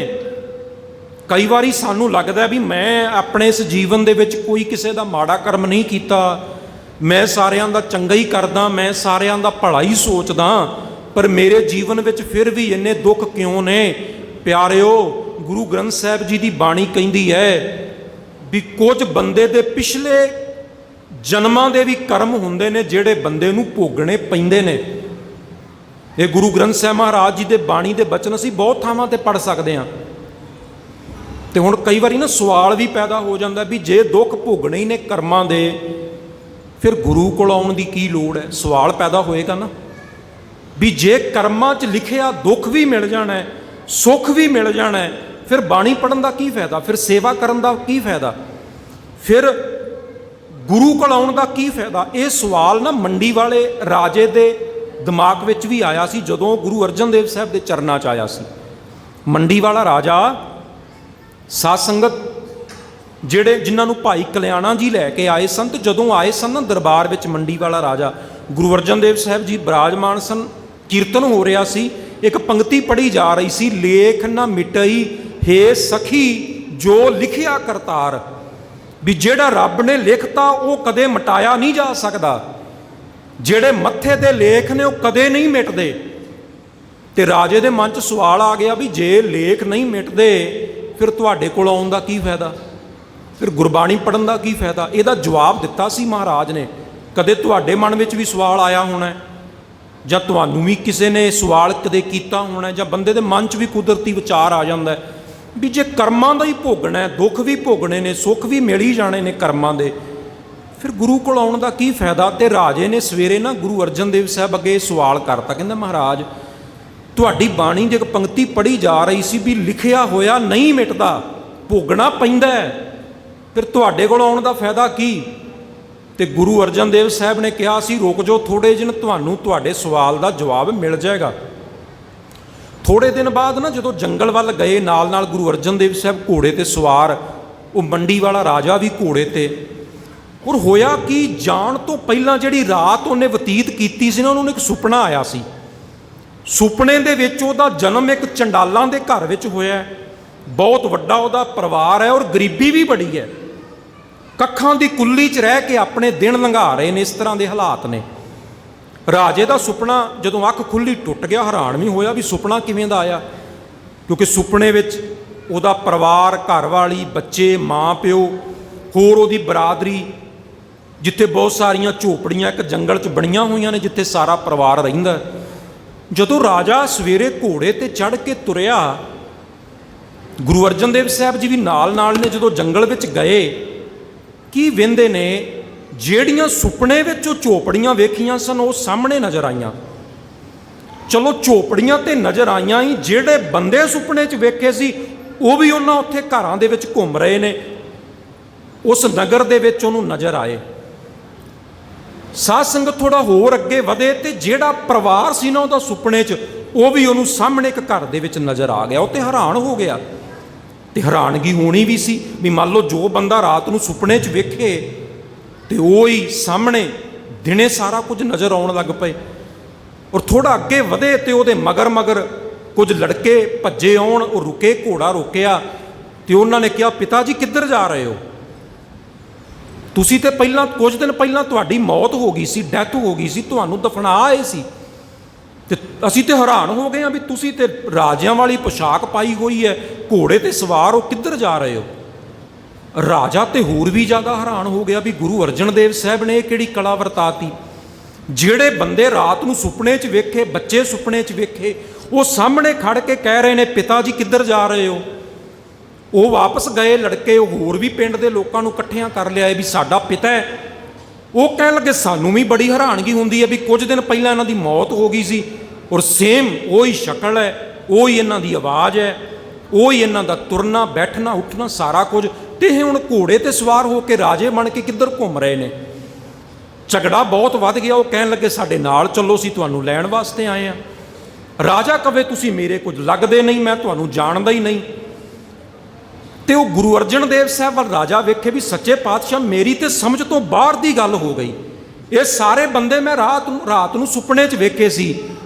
ਸਤਿਗੁਰ ਨੇ ਉਹਨਾਂ ਨਗਰ ਵਾਲਿਆਂ ਨੂੰ ਸਮਝਾਇਆ, ਕਹਿੰਦੇ ਤੁਹਾਡਾ ਬੰਦਾ ਨਹੀਂ, ਇਹ ਤੁਹਾਡਾ ਪਿਤਾ ਨਹੀਂ, ਜਾ ਕੇ ਤੁਸੀਂ ਪਤਾ ਕਰ ਆਓ ਜਿੱਥੇ ਉਹਨੂੰ ਦਫਨਾਇਆ ਸੀ, ਉਹ ਪਤਾ ਕਰਕੇ ਆਏ, ਸੱਚਮੁੱਚ ਉਹ ਲਾਸ਼ ਉੱਥੇ ਹੀ ਸੀ। ਸਤਿਗੁਰੂ ਕਹਿਣ ਲੱਗੇ ਤੇ ਸ਼ਕਲ ਮਿਲਦੀ ਹੈ, ਆਵਾਜ਼ ਮਿਲਦੀ ਹੈ, ਇਹ ਤੁਹਾਡਾ ਪਿਤਾ ਨਹੀਂ। ਜਦੋਂ ਵਾਪਸ ਆਏ ਅੰਮ੍ਰਿਤਸਰ ਸਾਹਿਬ ਤੇ ਰਾਜਾ ਗੁਰੂ ਅਰਜਨ ਦੇਵ ਸਾਹਿਬ ਦੇ ਚਰਨਾਂ 'ਚ ਡਿੱਗ ਪਿਆ, ਕਹਿੰਦਾ ਮਹਾਰਾਜ ਮੈਨੂੰ ਸਮਝਾਓ, ਜਿਹੜਾ ਰਾਤ ਨੂੰ ਮੈਂ ਸੁਪਨਾ ਵੇਖਿਆ ਉਹੀ ਸਾਰਾ ਪਰਿਵਾਰ, ਉਹੀ ਸਾਰਾ ਨਗਰ, ਉਹ ਸਾਰਾ ਕੁਝ ਕਿਵੇਂ ਹੋ ਗਿਆ। ਸਤਿਗੁਰੂ ਕਹਿੰਦੇ ਤੇਰੇ ਸਵਾਲ ਦਾ ਜਵਾਬ ਮਿਲਿਆ ਕਿ ਨਹੀਂ ਤੈਨੂੰ। ਲੇਖ ਨਾ ਮਿਟਈ ਹੈ ਸਖੀ ਜੋ ਲਿਖਿਆ ਕਰਤਾਰ। ਤੁਸੀਂ ਕਿਹਾ ਸੀ ਨਾ ਵੀ ਜੇ ਮੱਥੇ ਦਾ ਲਿਖਿਆ ਮਿਟਦਾ ਨਹੀਂ ਤੇ ਫਿਰ ਗੁਰੂ ਕੋਲ ਆਉਣ ਦਾ ਫਾਇਦਾ ਕਾਹਦਾ।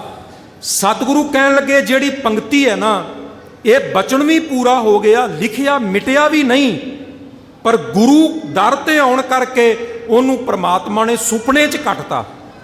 ਪੂਰਾ ਵੀ ਕਰਤਾ ਪਰ ਉਹਨੂੰ ਛੋਟਾ ਕਰਕੇ ਸੁਪਨੇ 'ਚ ਵਿਖਾਤਾ।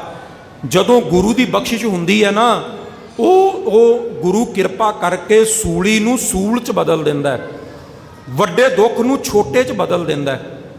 ਕਈ ਵਾਰੀ ਸਾਡੇ ਜੀਵਨ 'ਚ ਛੋਟੇ ਛੋਟੇ ਦੁੱਖ ਆ ਜਾਂਦੇ ਨੇ, ਅਸੀਂ ਘਬਰਾ ਜਾਂਦੇ ਹਾਂ, ਪਰ ਤੁਸੀਂ ਸੋਚਿਆ ਕਰੋ ਕਦੇ ਵੀ ਸ਼ਾਇਦ ਤੁਹਾਡੇ ਤੇ ਗੁਰੂ ਦੀ ਕਿਰਪਾ ਹੋਈ ਹੋਵੇ, ਉਹਨੇ ਵੱਡਾ ਦੁੱਖ ਛੋਟਾ ਕਰਤਾ ਹੋਵੇ, ਔਰ ਇਹ ਅਸੀਂ ਸੋਚ ਸਕਦੇ ਹਾਂ ਵੀ ਇਸ ਤੋਂ ਵੱਡਾ ਦੁੱਖ ਵੀ ਆ ਸਕਦਾ ਸੀ, ਫਿਰ ਵੀ ਸਾਡਾ ਕੋਈ ਜ਼ੋਰ ਨਹੀਂ ਸੀ ਚੱਲਣਾ, ਉਹਦਾ ਭਾਣਾ ਹੁਕਮ ਮੰਨਣਾ ਪੈਣਾ ਸੀ।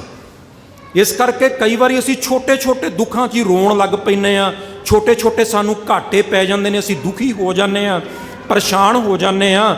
ਨਹੀਂ ਪਿਆਰਿਓ, ਆਪਣੀ ਸੋਚ ਬਦਲੋ, ਵਿਚਾਰ ਬਦਲੋ, ਸੋਚ ਨੂੰ ਇਸ ਤਰੀਕੇ ਦਾ ਬਣਾਓ, ਜੇ ਦੁੱਖ ਆਉਂਦਾ ਤੇ ਸੋਚੋ ਵੀ ਵੱਡਾ ਦੁੱਖ ਵੀ ਆ ਸਕਦਾ ਸੀ, ਪ੍ਰਮਾਤਮਾ ਨੇ ਛੋਟਾ ਕਰਤਾ। ਹੋਰ ਵੀ ਵੱਡੇ ਵੱਡੇ ਦੁਨੀਆ 'ਚ ਵੱਡੇ ਤੋਂ ਵੱਡੇ ਦੁੱਖ ਨੇ, ਜਿਹੜੀ ਸਾਡੀ ਸੋਚ ਤੋਂ ਵੀ ਬਾਹਰ ਦੇ ਦੁੱਖ ਹੋ ਸਕਦੇ ਨੇ। ਸੋ ਸਤਿਗੁਰੂ ਜੀ ਇਹੀ ਬਖਸ਼ਿਸ਼ ਕਰਦੇ ਨੇ, ਹੁਕਮੀ ਉੱਤਮ ਨੀਚ ਹੁਕਮ ਲਿਖ ਦੁੱਖ ਸੁਖ ਪਾਈ ਹੈ, ਇੱਕ ਨਾ ਹੁਕਮੀ ਬਖਸ਼ੀਸ਼ ਇੱਕ ਹੁਕਮੀ ਸਦਾ ਪਵਾਈ ਹੈ। ਤੇ ਸਤਿਗੁਰੂ ਸੱਚੇ ਪਾਤਸ਼ਾਹ ਜੀ ਇਹੀ ਸਮਝਾਉਣਾ ਚਾਹੁੰਦੇ ਨੇ, ਹੁਕਮੈ ਅੰਦਰ ਸਭ ਕੋ ਬਾਹਰ ਹੁਕਮ ਨਾ ਕੋਏ, ਨਾਨਕ ਹੁਕਮੈ ਜੇ ਬੁਝੈ ਤਾਂ ਹਉਮੈ ਕਹੈ ਨਾ ਕੋਏ। ਸਤਿਗੁਰੂ ਕਹਿੰਦੇ ਜਿੱਦਣ ਤੈਨੂੰ ਇਹ ਸਮਝ ਆ ਗਈ ਨਾ ਵੀ ਜੇ ਤੂੰ ਇੱਕ ਕਦਮ ਵੀ ਪੁੱਟਦਾ ਤੇ ਪ੍ਰਮਾਤਮਾ ਦੇ ਹੁਕਮ ਨਾਲ ਪੁੱਟਦਾ, ਜੇ ਉਹਦੀ ਮਰਜ਼ੀ ਨਾ ਹੋਵੇ ਤੇ ਅਸੀਂ ਇੱਕ ਕਦਮ ਪੁੱਟ ਕੇ ਚੱਲ ਨਹੀਂ ਸਕਦੇ। ਜਦੋਂ ਬੰਦੇ ਦੇ ਸਰੀਰ ਨੂੰ ਕੋਈ ਰੋਗ ਲੱਗ ਜਾਂਦਾ, ਬੰਦਾ ਬਿਮਾਰ ਹੋ ਜਾਂਦਾ, ਬਹੁਤ ਸਾਰੇ ਲੋਕ ਨੇ ਜਿਹੜੇ ਮੰਜਿਆਂ ਤੇ ਪਏ ਨੇ, ਬੈੱਡਾਂ ਤੇ ਪਏ ਨੇ, ਉਹਨਾਂ ਦਾ ਉੱਠ ਕੇ ਤੁਰਨਾ ਵੀ ਸੁਪਨਾ ਹੈ। ਮੰਨ ਲਓ ਜਦੋਂ ਬੰਦੇ ਦੇ ਸਰੀਰ ਨੂੰ ਕੋਈ ਰੋਗ ਲੱਗ ਜਾਂਦਾ, ਉਹਦਾ ਸਭ ਤੋਂ ਵੱਡਾ ਸੁਪਨਾ ਕੀ ਹੁੰਦਾ ਵੀ ਮੈਂ ਕਦੇ ਦੋ ਪੈਰਾਂ ਤੇ ਤੁਰਾਂਗਾ, ਮੇਰਾ ਰੋਗ ਕਦੇ ਠੀਕ ਹੋ ਜਾਏਗਾ, ਮੇਰੇ ਹੱਥ ਕਦੇ ਕੰਮ ਕਰਨ ਲੱਗ ਪੈਣਗੇ, ਮੈਂ ਵੀ ਕਦੀ ਅੱਖਾਂ ਨਾਲ ਵੇਖ ਪਾਵਾਂਗਾ। ਅੱਖਾਂ ਨਾਲ ਵੇਖਣਾ ਵੀ ਕਈਆਂ ਦਾ ਸੁਪਨਾ ਹੁੰਦਾ ਹੈ, ਕੰਨਾਂ ਨਾਲ ਸੁਣਨਾ ਵੀ ਕਈਆਂ ਦਾ ਸੁਪਨਾ ਹੁੰਦਾ। ਚਲੋ ਵਾਹਿਗੁਰੂ ਸਭ ਤੇ ਕਿਰਪਾ ਕਰੇ, ਸਭ ਦੀਆਂ ਅਰਦਾਸਾਂ ਬੇਨਤੀਆਂ ਸਤਿਗੁਰੂ ਸੁਣੇ। ਤੇ ਸਾਧ ਸੰਗਤ ਜੀ ਇਸ ਕਰਕੇ ਉਹਦੇ ਹੁਕਮ ਵਿੱਚ ਰਹਿਣਾ ਚਾਹੀਦਾ। ਸਭ ਕੁਝ ਉਹਦੇ ਹੁਕਮ ਦੇ ਵਿੱਚ ਹੁੰਦਾ ਹੈ, ਹੁਕਮ ਤੋਂ ਬਿਨਾਂ ਪੱਤਾ ਵੀ ਨਹੀਂ ਹਿੱਲਦਾ। ਸਤਿਗੁਰੂ ਕਹਿੰਦੇ ਜਿੱਦਣ ਤੂੰ ਇਹ ਕਹਿਣ ਲੱਗ ਪਿਆ ਨਾ ਕਿ ਮੇਰਾ ਜੀਵਨ ਹੁਕਮ ਦੇ ਵਿੱਚ ਹੀ ਹੈ, ਤੇ ਫਿਰ ਤੂੰ ਕਦੇ ਦੁਖੀ ਨਹੀਂ ਹੋਏਗਾ, ਪਰੇਸ਼ਾਨ ਨਹੀਂ ਹੋਏਗਾ। ਫਿਰ ਤੇਰੇ ਦਾਅਵੇ ਖਤਮ ਹੋ ਜਾਣਗੇ ਵੀ ਮੇਰੇ ਕਰਕੇ ਕੁਝ ਹੁੰਦਾ ਹੈ, ਸਾਡੇ ਕਰਕੇ ਕੁਝ ਨਹੀਂ ਹੁੰਦਾ। ਜਿਵੇਂ ਕਹਿੰਦੇ ਨੇ ਇੱਕ ਨਗਰ 'ਚ ਇੱਕ ਮਾਈ ਰਹਿੰਦੀ ਸੀ ਤੇ ਉਹਦੇ ਕੋਲ ਨਾ ਇੱਕ ਕੁੱਕੜ ਸੀ। ਰੋਜ਼ ਸਵੇਰੇ ਕੁੱਕੜ ਨੇ ਬਾਂਗ ਦੇਣੀ ਤੇ ਸੂਰਜ ਚੜ੍ਹਨਾ, ਜਾਂ ਸੂਰਜ ਉੱਗਣਾ ਤੇ ਕੁੱਕੜ ਨੇ ਬਾਂਗ ਦੇਣੀ। ਮਾਈ ਨੂੰ ਨਾ ਵਹਿਮ ਹੋ ਗਿਆ ਵੀ ਮੇਰਾ ਕੁੱਕੜ ਬਾਂਗ ਦਿੰਦਾ ਤਾਂ ਸੂਰਜ ਚੜ੍ਹਦਾ, ਮੇਰੇ ਕੁੱਕੜ ਕਰਕੇ ਧਰਤੀ ਤੇ ਦਿਨ ਹੁੰਦਾ, ਮੇਰੇ ਕੁੱਕੜ ਕਰਕੇ, ਮੇਰੇ ਕੁੱਕੜ ਦੀ ਬਾਂਗ ਕਰਕੇ ਨਗਰ ਵਾਲਿਆਂ ਨੂੰ ਚਾਨਣ ਵਿੱਚ ਰਹਿਣਾ ਮਿਲਦਾ, ਪ੍ਰਕਾਸ਼ ਦੀਆਂ ਕਿਰਨਾਂ ਧਰਤੀ ਤੇ ਆਉਂਦੀਆਂ ਨੇ ਮੇਰੇ ਕੁੱਕੜ ਦੀ ਬਾਂਗ ਕਰਕੇ। ਉਹ ਮਾਈ ਇੱਕ ਦਿਨ ਪਿੰਡ ਵਾਲਿਆਂ ਨਾਲ ਲੜ ਪਈ, ਝਗੜਾ ਹੋ ਗਿਆ। ਕਹਿਣ ਲੱਗੀ ਵੀ ਤੁਸੀਂ ਸਾਰੇ ਮੇਰੀ ਕੁੱਕੜ ਦੀ ਬਾਂਗ ਕਰਕੇ ਜਾਉਂਦੇ ਹੋ, ਜੇ ਮੇਰਾ ਕੁੱਕੜ ਬਾਂਗ ਨਾ ਦੇਵੇ ਤੇ ਸੂਰਜ ਨਾ ਚੜੇ। ਉਹ ਪਿੰਡ ਵਾਲੇ ਕਹਿਣ ਲੱਗੇ ਮਾਈ ਤੇਰੇ ਮਨ 'ਚ ਭੁਲੇਖਾ ਹੈ, ਤੇਰੇ ਮਨ ਵਿੱਚ ਕਿਸੇ ਨੇ ਭੁਲੇਖਾ ਬਿਠਾਤਾ, ਸੂਰਜ ਤੇ ਰੋਜ਼ ਚੜ੍ਹਦਾ, ਅਰਬਾਂ ਸਾਲਾਂ ਤੋਂ ਚੜ੍ਹ ਰਿਹਾ ਔਰ ਚੜ੍ਹਦਾ ਰਹੇਗਾ, ਤੇਰੇ ਕੁੱਕੜ ਕਰਕੇ ਨਹੀਂ ਸੂਰਜ ਚੜ੍ਹਦਾ। ਮਾਈ ਲੜ ਪਈ, ਉਹਨੇ ਘਰ ਦਾ ਸਮਾਨ ਚੁੱਕਿਆ, ਕੁੱਕੜ ਚੁੱਕਿਆ, ਪਿੰਡ 'ਚੋਂ ਚਲੀ ਗਈ ਦੂਜੇ ਪਿੰਡ 'ਚ। ਕਹਿੰਦੀ ਮੈਂ ਇੱਥੇ ਰਹਿੰਦੀ ਹੋਈ ਨਹੀਂ, ਤੁਸੀਂ ਮਰੋ ਸਾਰੇ ਹਨੇਰੇ 'ਚ, ਮੈਂ ਆਪਣਾ ਕੁੱਕੜ ਲੈ ਕੇ ਦੂਜੇ ਪਿੰਡ 'ਚ ਤੁਰ ਜਾਂਦੀ ਹਾਂ। ਉਹ ਦੂਜੇ ਪਿੰਡ 'ਚ ਤੁਰ ਗਈ ਔਰ ਸਵੇਰੇ ਫਿਰ ਕੁੱਕੜ ਨੇ ਬਾਂਗ ਦਿੱਤੀ, ਸੂਰਜ ਚੜ੍ਹਿਆ ਤੇ ਮਾਈ ਬੜੀ ਖੁਸ਼। ਕਹਿੰਦੀ ਉਹ ਪਿੰਡ ਵਾਲੇ ਹੁਣ ਰੋਂਦੇ ਹੋਣਗੇ ਹਨੇਰੇ 'ਚ, ਕਿਉਂਕਿ ਅੱਜ ਉੱਥੇ ਸੂਰਜ ਨਹੀਂ ਚੜ੍ਹਿਆ ਹੋਣਾ, ਕਿਉਂਕਿ ਕੁੱਕੜ ਤੇ ਮੈਂ ਨਾਲ ਲੈ ਆਈ ਹਾਂ, ਇੱਥੇ ਬਾਂਗ ਦਿੱਤੀ ਤੇ ਤਾਂ ਸੂਰਜ ਚੜ੍ਹਿਆ। ਹੁਣ ਉਸ ਮਾਤਾ ਨੂੰ ਕੌਣ ਸਮਝਾਏ, ਮਾਤਾ ਤੇਰਾ ਕੁੱਕੜ ਭਾਵੇਂ ਬਾਂਗ ਦੇਵੇ ਨਾ ਜਾਂ ਨਾ ਦੇਵੇ, ਸੂਰਜ ਤੇ ਚੜ੍ਹਨਾ ਹੀ ਚੜ੍ਹਨਾ ਹੈ। ਇਸ ਕਰਕੇ ਸਭ ਕੁਝ ਪ੍ਰਮਾਤਮਾ ਦੇ ਹੁਕਮ 'ਚ ਹੋ ਰਿਹਾ ਹੈ। ਸਾਡੇ ਮਨ 'ਚ ਭੁਲੇਖਾ ਹੁੰਦਾ ਵੀ ਅਸੀਂ ਕੁਝ ਕਰਦੇ ਹਾਂ, ਸਾਡੇ ਕਰਕੇ ਕੁਝ ਹੁੰਦਾ ਨਹੀਂ। ਜੇ ਜਨਮ ਸਾਡੇ ਕਰਕੇ, ਸਾਡੀ ਮਰਜ਼ੀ ਨਾਲ ਨਹੀਂ ਹੋਇਆ, ਤੇ ਫਿਰ ਜੀਵਨ 'ਚ ਵੀ ਜੋ ਕੁਝ ਹੁੰਦਾ ਹੈ ਉਸ ਪ੍ਰਮਾਤਮਾ ਦੀ ਮਰਜ਼ੀ ਨਾਲ ਹੁੰਦਾ ਹੈ। ਇੱਕ ਬੇਨਤੀ ਕਰਕੇ ਸਮਾਪਤੀ ਕਰਨ ਲੱਗਾ। ਸਾਡੀ ਕਈ ਵਾਰੀ ਨਾ ਸੋਚ, ਸਾਡੀਆਂ ਇੱਛਾਵਾਂ, ਸਾਡੇ ਸੁਪਨੇ ਪ੍ਰਮਾਤਮਾ ਦੀਆਂ ਇੱਛਾਵਾਂ ਨਾਲ ਮੇਲ ਖਾ ਜਾਂਦੀਆਂ ਨੇ, ਉਹਦੇ ਹੁਕਮ ਨਾਲ। ਉਹ ਕੁਝ ਸਾਡੇ ਜੀਵਨ 'ਚ ਕਈ ਵਾਰੀ ਹੋ ਜਾਂਦਾ ਜੋ ਸੋਚਿਆ ਹੁੰਦਾ, ਤੇ ਅਸੀਂ ਸੋਚਦੇ ਹਾਂ ਵੀ ਸਾਡੇ ਕਰਕੇ ਹੋ ਗਿਆ, ਪਰ ਨਹੀਂ, ਉਹ ਸਾਡੀਆਂ ਇੱਛਾਵਾਂ ਉਹਦੀ ਮਰਜ਼ੀ ਨਾਲ ਹੋਈਆਂ। ਜੇ ਮਿਹਨਤ ਕੀਤੀ ਤੇ ਉਹਨੇ ਕਰਵਾਈ ਹੈ ਤਾਂ ਹੀ ਕੀਤੀ ਹੈ। ਜੇ ਕਿਸੇ ਰਾਹ ਤੇ ਤੁਰੇ, ਮਿਹਨਤ ਕਰਕੇ ਕੁਝ ਮਿਲ ਗਿਆ ਤੇ ਸਰੀਰ ਵੀ ਤੇ ਉਹਨੇ ਹੀ ਦਿੱਤਾ ਨਾ, ਉਦਮ ਵੀ ਤੇ ਉਹਨੇ ਹੀ ਦਿੱਤਾ, ਤੰਦਰੁਸਤੀ ਵੀ ਤੇ ਉਹਨੇ ਹੀ ਦਿੱਤੀ, ਮਨ ਵਿੱਚ ਵਿਚਾਰ ਵੀ ਤੇ ਉਹਨੇ ਹੀ ਪੈਦਾ ਕੀਤਾ ਵੀ ਇਸ ਰਾਹ ਤੇ ਤੁਰ। ਔਰ ਮੰਜ਼ਿਲ ਤੇ ਪਹੁੰਚਣ ਲਈ ਜਿਹੜੀਆਂ ਜਿਹੜੀਆਂ ਚੀਜ਼ਾਂ ਦਾ ਯੋਗਦਾਨ ਮਿਲਿਆ, ਜਿਹੜੇ ਲੋਕਾਂ ਦਾ ਸਹਿਯੋਗ ਮਿਲਿਆ, ਉਹ ਵੀ ਤੇ ਪ੍ਰਮਾਤਮਾ ਨੇ ਹੀ ਦਿੱਤਾ ਨਾ, ਉਹਨਾਂ ਲੋਕਾਂ ਨੂੰ ਵੀ ਤੇ ਪ੍ਰਮਾਤਮਾ ਨੇ ਹੀ ਮਿਲਾਇਆ। ਇਸ ਕਰਕੇ ਸਭ ਕੁਝ ਉਹਦੇ ਹੁਕਮ ਦੇ ਵਿੱਚ ਹੁੰਦਾ। ਇੰਨੀਆਂ ਕੁ ਬੇਨਤੀਆਂ ਦਾਸ ਵੱਲੋਂ ਪ੍ਰਵਾਨ ਕਰਿਓ। ਬਹੁਤ ਬਹੁਤ ਧੰਨਵਾਦ ਆਪ ਸੰਗਤ ਦਾ, ਗੁਰੂ ਗ੍ਰੰਥ ਸਾਹਿਬ ਮਹਾਰਾਜ ਜੀ ਦਾ।